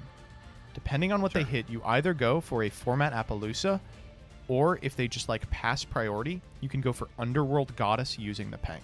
Now that we have additional material. Ooh, Yeah. that's pretty good. Yeah. I mean, No. you know, I really do love how much pressure this Pankratops has put. Oh, but yes, It- the Pankratops it's forced out crazy. Elf plus Masquerena. Like, people out here telling me that Fenrir is better. You know what the out to Fenrir was? Battle. Yeah. Bop. It looks like they did pass. So from this position, Okay. you probably go White Even Woman. Goddess. Yeah, there it yeah, is. there it is. Yep. God, you read this that line was perfectly. So good. What an option. There was no winning there. So can I just point out, Goddess has the effect that it's unaffected by card effects that do not target it. Yeah. And it is now being pointed at by Sprite No, Elf, which means stop. it cannot be targeted. Stop it. Stop it. It is Elf's maybe effect just doesn't April 24 target Towers, either. Yes. No, Oh, no. it's- He's saying there's no way to out this card. Oh. True. And so we go Chusi Noko, pitching Rod of Silence KS. What? They drew a Garnet in this deck. Oh, we're going for the old blind super agent here. I And mean, it can't be good destroyed guess. because of IP. Wait a minute. This white woman is unkillable. It's a Swifty. She's too powerful. What if Unkillable we white make woman our jump own scare. IP? All right, we have outed the entirety of. Have we? What do they have to? Herald? No, they have to be considering like Mudora. It's Slumber. Slumber. So by slumbering, targeting what? The Exterio? Yeah, we can preserve it from one piece of interaction. And now every extender has to be a monster, and none of them can summon from the grave because we have White Woman. Oh, that was a pretty decent banish. Yeah. One master plan down, 2 to go.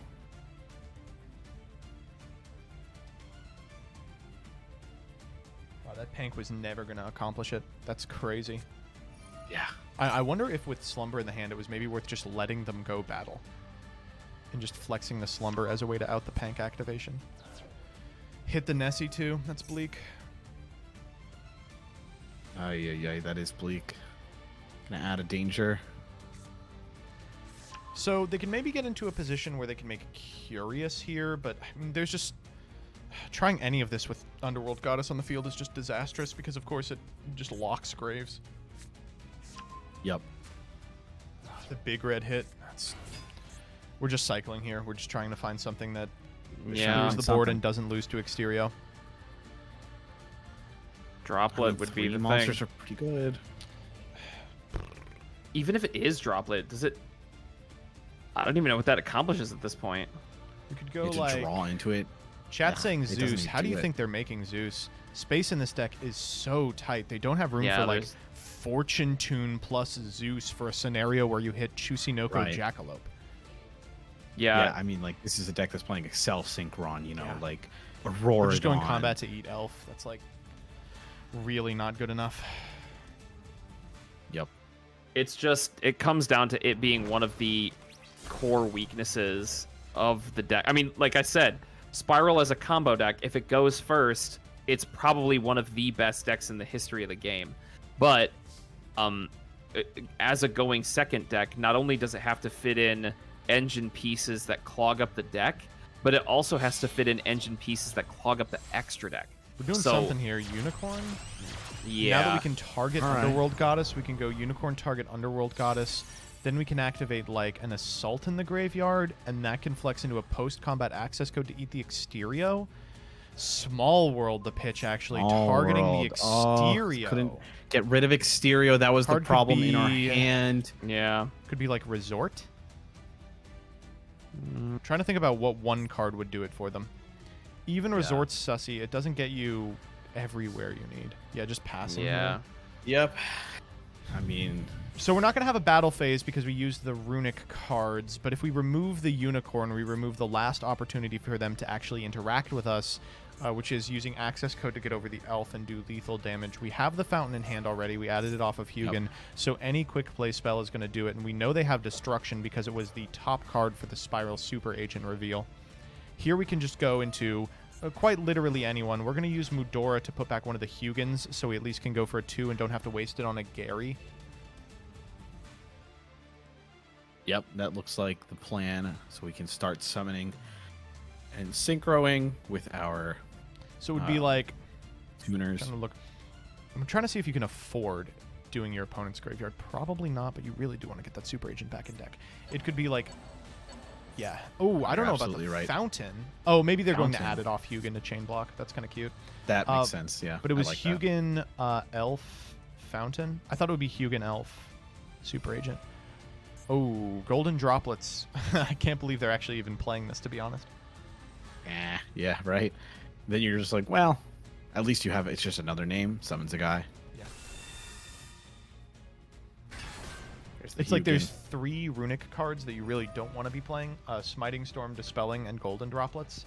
And usually you Right. just play the 2 and not the Golden Droplets because its actual effect is just legitimately unplayably bad. But, Right. I mean, if you want one more runic card, that's what you would be playing, and they did just send me a whole bunch of them. Here we're going to get to draw 3 cards. That's pretty good. And then we've got one more in graveyard, so we can cycle a second runic fountain and draw 2 more afterwards if we have an activatable runic. And it looks like we do. Yep. Yeah, that's perfect. Freezing Curses will negate the effects. I guess we really wanted Flashing Fire, but we'll take Freezing Curses. Banishing the driver and a resort, by the way. And then we'll Very go fun. Fountain, draw 2. The Freezing Curses, the Destruction. We're just looking for any normal here so we don't have to link off Underworld Goddess for an elf, though we will do that if we have to. Right. You'd love to not have Perfect. to. And speaking of a fantastic normal, it's Keldo. Yeah, that's a decent one. Now we have, I think, just Keldo as a shuffler. Yeah, but that's still enough. I mean, those shufflers proving how powerful this deck is. Two-tone barely could get rid of Elf, and here it is back again. Only one in the deck, but it doesn't matter if we can shuffle it back. Yep. Yeah, and we're just going next. Yeah, the two-tone Underworld stands Goddess that link to this the game elf is being over. undefeatable is so funny. Yup. Yeah, It's that so is hilarious. All right, first game down. A quick one for Atoning. Two-Tone's going to have to win at least one game on the draw, but looking at their sideboard, they are very, very capable of doing that. Let me throw out the sideboards for you right now. This right here is Two-Tones.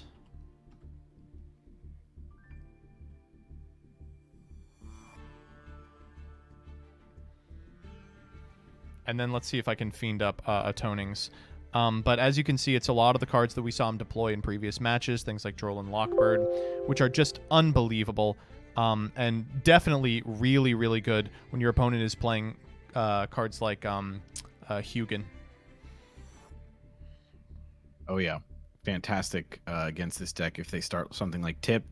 And they can't draw off of the Fountain, can't search off of the...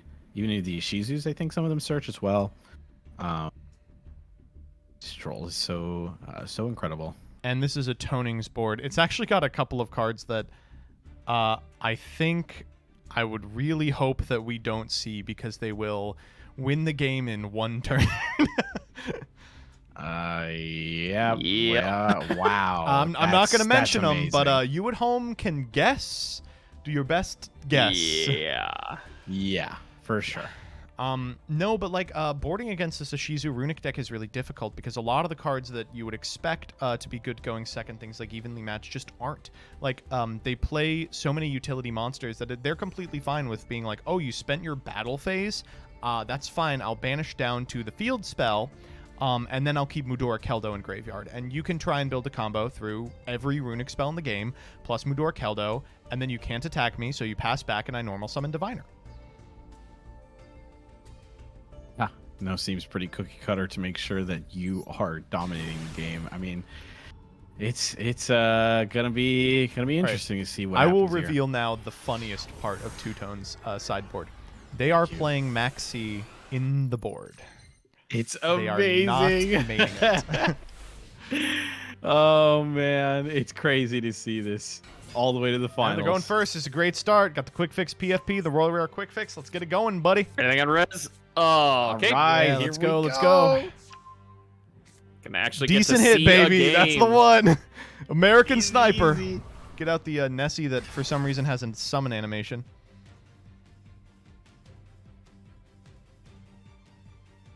Live. Let's see what Two Tone can do. I mean, quick fix is one of the best cards to have. It's decent. Shouts out to enables the everything. Jackalope Miss and the Jackalope Mate. It's just sitting there like, what'd I do? he runs away. Clearly goes, ooh. Ooh. See you. A little bit of waiting here from Two Tone's part. Mhm.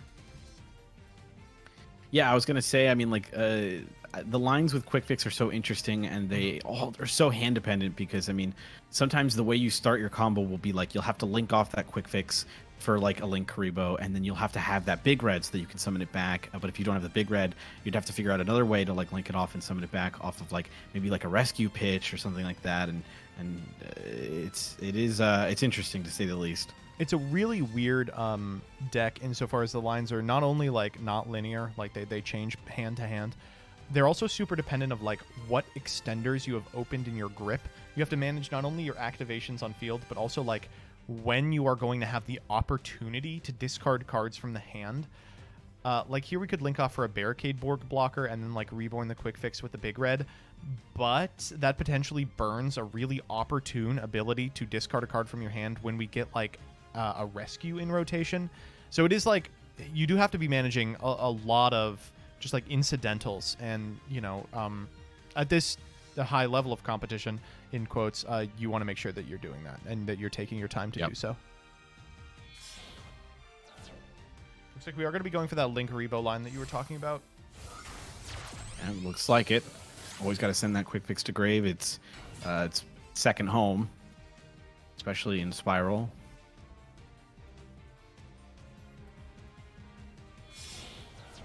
Yeah, there we go. Speak of the devil, we're going to make a link to, you mentioned it, Barricade Borg blocker, I assume is coming down. Yep, so we can pitch something out of hand here. Have a rescue in hand? I wonder what the card that was set was important that Two Tone did not want to mill. I would imagine off that of it's the big danger. red. Yeah, that's also what I was kind of thinking. Possibly the big red. Maybe a Monster Reborn. I'm not sure if he's on it. I can check. Oh, okay, that's excellent. So using the Barricade Board blocker here to get the master plan from hand into graveyard, so we can then big red back the quick fix. Huh? Yep, there we go. Nope, that's absolutely correct here. Wait, what are we adding off quick fix? Another big red. Another big red. There's a once per turn on big red. What? Yeah. You're right. Oh. We're just starting with the combo.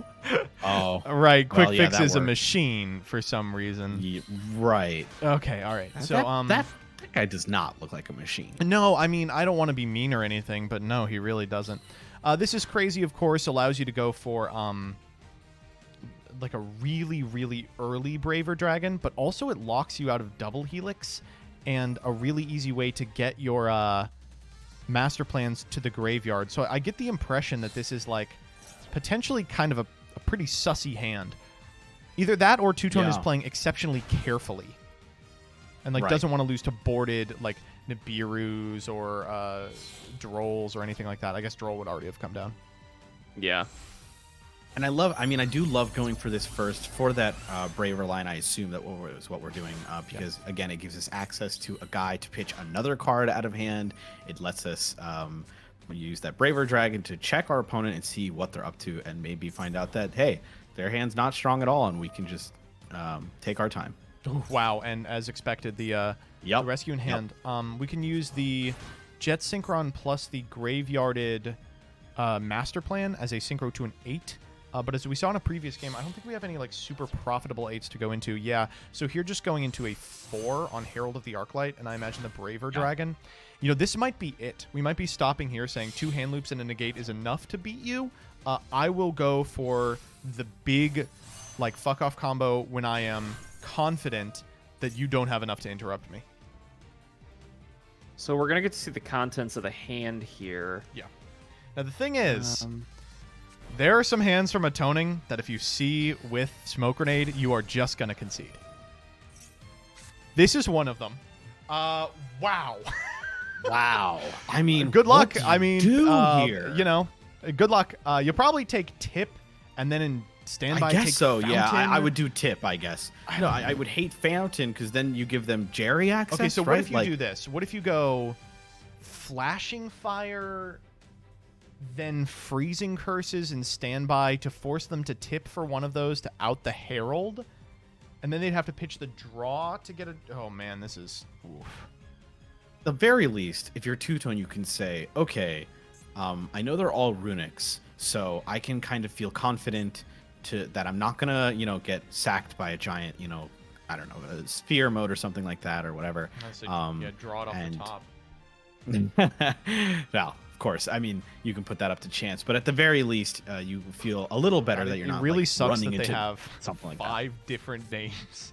Because like yeah, otherwise no, you would be you like, look at this hand, you go, really? You'd be like, I could take Flashing Fire or Freezing Curses. Like if they only had one, then they can't contest Herald, which is kind of an FTK versus like Runic.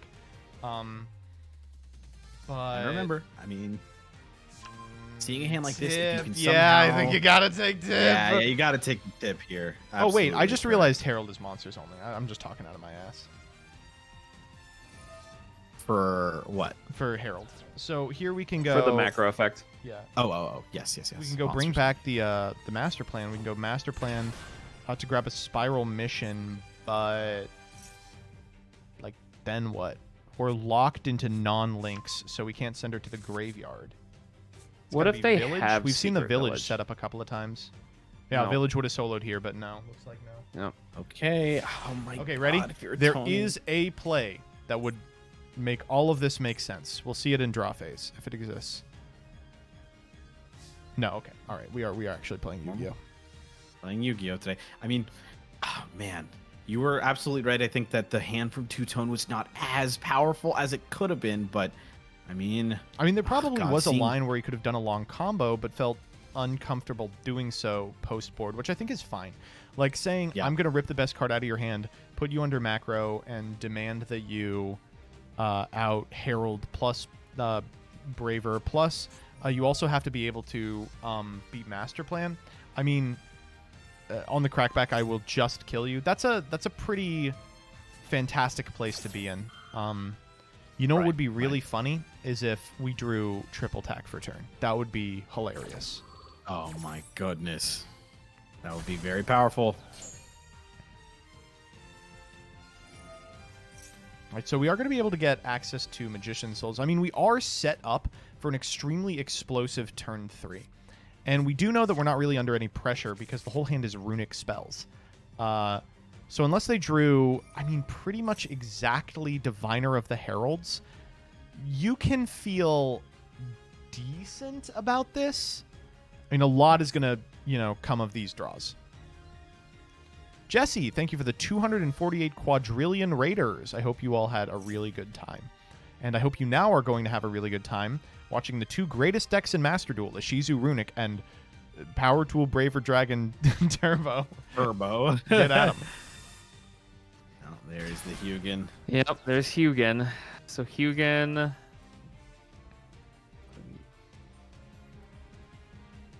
All right, let's draw him, baby. Will we be using Hugin as Chain Link too? I imagine we've got like a bunch of not? really Of course. terrible cards in our hand. Mudora the draw for well, turn. that's not That's a like terrible legitimately the best one One it of could the have been. best It's up there. ones. It's up there for sure. You got it. Oh gosh. And like the thing is like, do we Braver Dragon this? Does this even matter? Right. I mean, like, I like saving it for, like, you know, Cyberstein in our future, or Yeah, I maybe mean, a Diviner. there's so many must negates that you have to, but like, even if you Diviner, that's a must negate. You have to negate it, but then they go into Right. Elf and the game is over. If it's like a Cyberstein, they pay 5. You can't pass that up. But then they go into Gigantic and the game is over. You know, like, it's gonna have to be Power Tool backed up with something in the hand, and we know 60% of the contents of the hand already. That's a pretty weak normal. Not gonna lie. That's a pretty weak one. At least you're happy to see that. Oh, but you're not happy to see that. Well, we know that already. Likely what's happening here is we're going Right. to go into Gigantic, threaten the Power Tool Braver Dragon, and then afterwards we can summon another Hugin to the EMZ with another Runic card, draw 3, and then make Elf and pass. Yeah, so here's going to be the Gigantic activation, which is going to demand the Power Tool Braver Dragon. Unless the set card is Imperm, I guess. Yeah. Okay, there's Braver. No understanding why you would board into Imperm.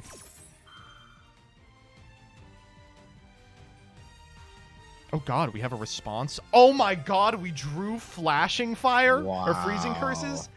Oh Amazing. no! And this Oh my- card, that's so unfortunately, devastating. yeah. Ooh. That's Yeah, only negates other spell effects that target the equipped monster while that KS is on it. So we are going to be able to negate it here and resolve the effect of Gigantic Sprite we can send. If I was a betting man, we will probably summon Diviner of the Heralds, and then we can just do everything we want, baby. Yep. Oh no. Didn't we know we had it? Well, yes. I mean. Oh, this is from the it's- opener? Oh, no. Yeah, this is from the opener. He played that so well. I played crazy.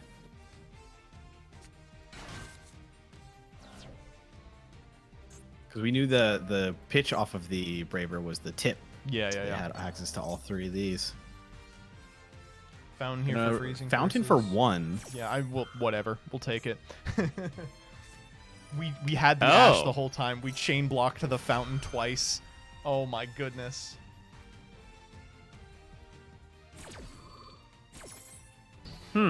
This is a good position to be in. We get to Fountain for 1. We threaten a million runic spells at all times. We're able to go into Elf. We can Elf, bring back the Herald of the Orange Light, and then on our opponent's turn, summon out the Diviner of the Herald, go into a Shuffler. The one thing we are kind of missing is a clean out to the Spiral Master Plan. Yeah. We would it want doesn't like look an like we have Ash, anything we can I guess. use here to get rid of it, because as soon as that passes back, we're trying to activate that ASAP. It's kind of strange because like the easiest way to activate it in a way that chain blocks it is the Barricade Borg. We know from game number 1 they have Phoenix in the ED, which also does it. something that Gigantic here. Yeah. Yeah, I mean, I guess. Okay, like, so what's- those 3 cards in hand are going to have to be crazy. We know Big Red. We know Magician of Illusion. We know the Master Right. Plan on field is about to go off. Ooh, and we know Assault now. We can target that Quick Fix to grab it back. This is going to be a huge turn. We're going to Mudora, target the Quick Fix in response. That's good. I don't know if it's good enough. Yeah, because I mean, you know, the Illusion of Chaos on the opponent's turn, and Magician Souls is going to be able to send that rescue eventually, which is going to be able to start doing stuff. Well, it's going to be able to send it now. We would have to go. So now we're in a position where we have to hold the pending no runic cards in the hand that actually interact with the opponent, which is, you know, pretty unlikely. We're going to have to go Sprite Elf to save the Diviner to prevent the ignition of the Magician Souls by sending an Entis.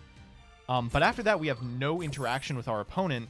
They can just beat us down, and the runic spells are going to have to do all of the heavy lifting. In fact, we can prompt them out early by sending the Master Plan and the Power Tool Braver to the graveyard for Nightmare Phoenix, which we probably would be doing anyway. Right.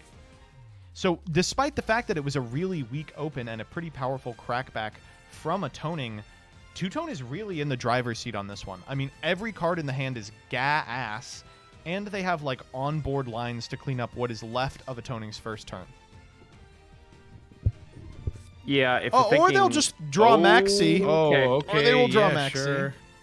That took the words out of my mouth. I was thinking like, okay, you might have to reasonably save whatever interaction you could use for the Magician Souls to keep that rescue on board. But we have Maxi, so. Well, I mean, Okay, so- still like as long as you can get rid of that field spell, you can start playing the game. And you can get rid of it right now. You go Nightmare Phoenix. Right. You can pitch the rescue, so you aren't even reliant on the resolution of the effect of the Magician Souls. Yep.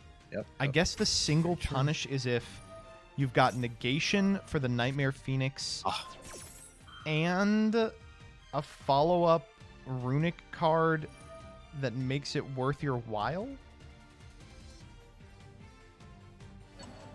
Maxi's so good because even if they draw into runics, they're still drawing into stuff like heralds.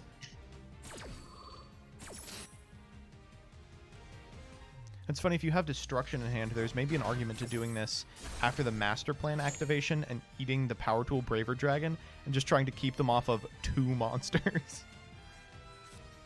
Yeah, Sleeper here is so powerful Sleeper's because we so use the good. Medora. so We good. use the Medora so proactively. Here we are just 1 spiral card away from just threatening to eat everything.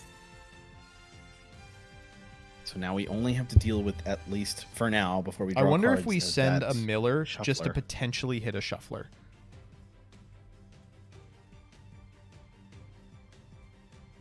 I mean, the game plan now is We're keeping just- them we're off sending of a Shuffler, yeah. Yeah, the Yeah. game plan now is keeping them off of Sleeper, right? But there are too many spiral cards in the grave, I think. There's 2 in the grave. We know Big Red. This is going to be an additional spiral card in the grave because we're going to send Master Plan off of the Magician Souls. Right. So that's 3, which threatens it. But if you proactively fire Keldo, they can respond with the Rescue and Graveyard, bringing back the Master Plan, which also loses you the game. Yeah. Correct. The only shuffler in grave right now is that Keldo. It's going to have to be hand traps doing the heavy lifting. Yeah, it has to be. And Maxi is already starting that off, but how many did we put in? I mean, we opened with all those runic spells.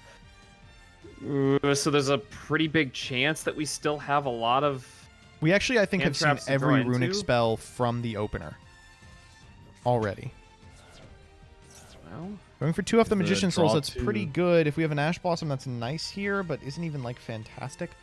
Yeah, it just feels so bad because it's I think there's an extension, really. argument to, like, hoping your opponent actually... Like, scenarios like this where you're under Maxi and you probably have an Abiru in your deck post-board, at least 1. There's, like, an argument to, even if you have interaction, just letting your opponent go off, because the, like, 1-for-1ing is not going to win you a position like this where they're already so far ahead, and you need them to just, like, screw up and overcommit. Yeah. it's so hard to overcommit from this position, though, right? Because they're 1 material away from an Appaloosa, and that just wins the game right there if your plan is to hold Nibiru. Right. Yeah, Appaloosa is going to be really key here, I think. I mean, to getting rid of those heralds that they might draw and the Nibirus. But of course, you're drawing like side. 15 cards. You could draw Appaloosa Veiler, you know, or Nibiru Veiler. Ooh, drone under Maxi, a little less good than normal. Yeah. Yeah, fantastic. At least you know that. At least you know the next draw. Yeah. It's kind of nice. And you can you put them in any order, right? Place them on top of their deck Yeah. in any order. That's kind of nice. You can kind of like shift their draws a bit. You get to see if there's an Nibiru in your immediate future. Right.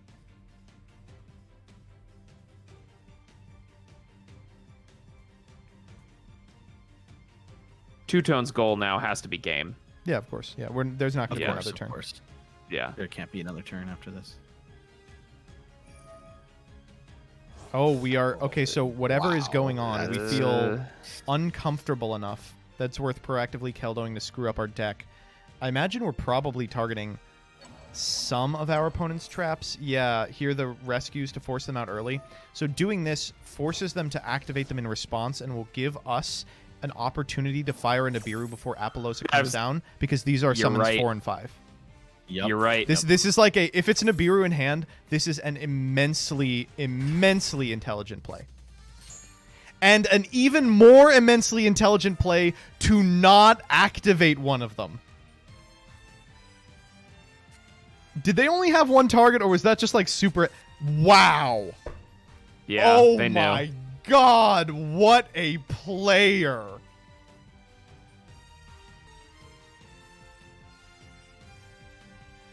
Sometimes you just get to see someone who's really freaking good at Yu-Gi-Oh! Oh my goodness.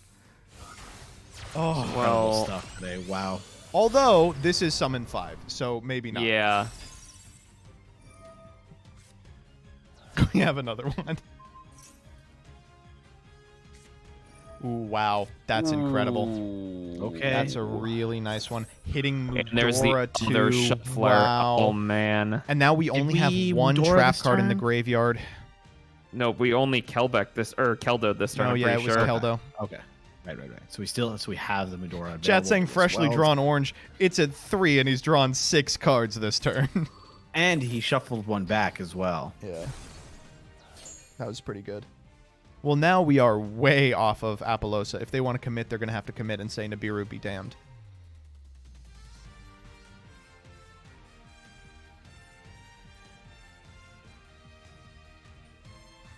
He just doesn't play it. Well, we know he's played it. Hey. We've seen it in other matches. In fact, we That's saw not it in the this matchup last round. No. It's fine. It just does not exist. Pretend it's not real. You have to at this position. What else are you gonna do?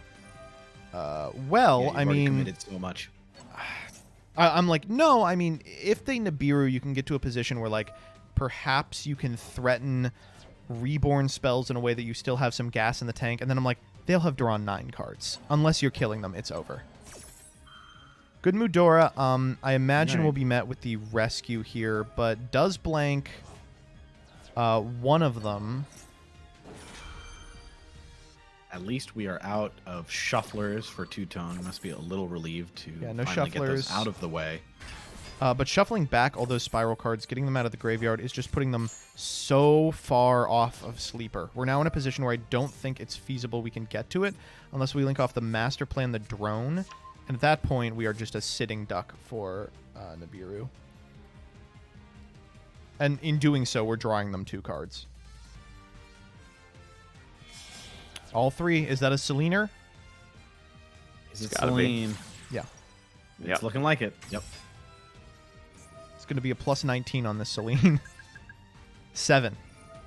You know what would be cool is if you could activate Celine twice per turn. Wouldn't that be neat? No, No. not at all. Yeah, I'm always saying you got to keep an eye out for Seliner. Why are we even going for her? We don't even have any targets. We actually may have one assault depending I on... think They one of the- shuffled it back. Oh, Yeah, the yeah, rescue right. got shuffled back. Yeah, they got it back. This is the access code. This is not lethal. Is lethal with the sleeper, forcing them to commit to everything. Says, listen, if you have access code, or if you have Nibiru, I do just die. Like, that's just the way it is.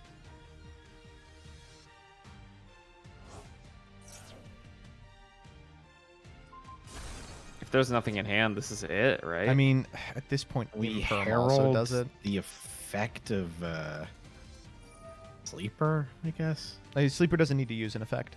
He's just a guy. Oh, it doesn't, right? Yeah, I actually don't know if Sleeper's like summon. It's yeah, it's a summoning condition, and it's banish 3 spirals. Ah, okay, so it's like kind of like Protoss, I think, right? Why are we doing this exactly? what is this for? Oh, we need to bin something. Yeah, we Oh. send Do we these to really the need an grave. extra normal? What's the card in hand? I don't know. No, we need. I think we needed to bin. Oh wait, no, there were plenty of spells. There's plenty, yeah. Maybe he's just saying, like, I'm all in, baby. All right. What are we working with, buddy? Show me the juice. Show me the juice. What have we got? Are we going to game 3? Oh, we made it to battle. Imperm. We made it to Wow. battle. Oh my phase. good God. Two-tone proving that Spiral can Oh, maybe they do just it. don't have it. Sometimes they just do not have it. Sometimes they don't wow. have it. I can't believe it. Simply Wow. It's ignore. incredible. Simply ignore. Drew 25 cards that turn. Couldn't find it. Oh my goodness, that's so funny. Maxi who? I guess it's balanced after all. Two-Tone, quick game 2, and we are entering game 3 territory. Two-Tone's entire board is for going second. This Ishizu Runic deck is powerful, doesn't put up a ton turn 1. It's repeatable. It's consistency and repeatability that makes it such a powerful deck. A nut draw from Two-Tone could turn this into a 2-1 per Spiral. We are back with the final game of the final match of the 9th season of the Master Circuit Series.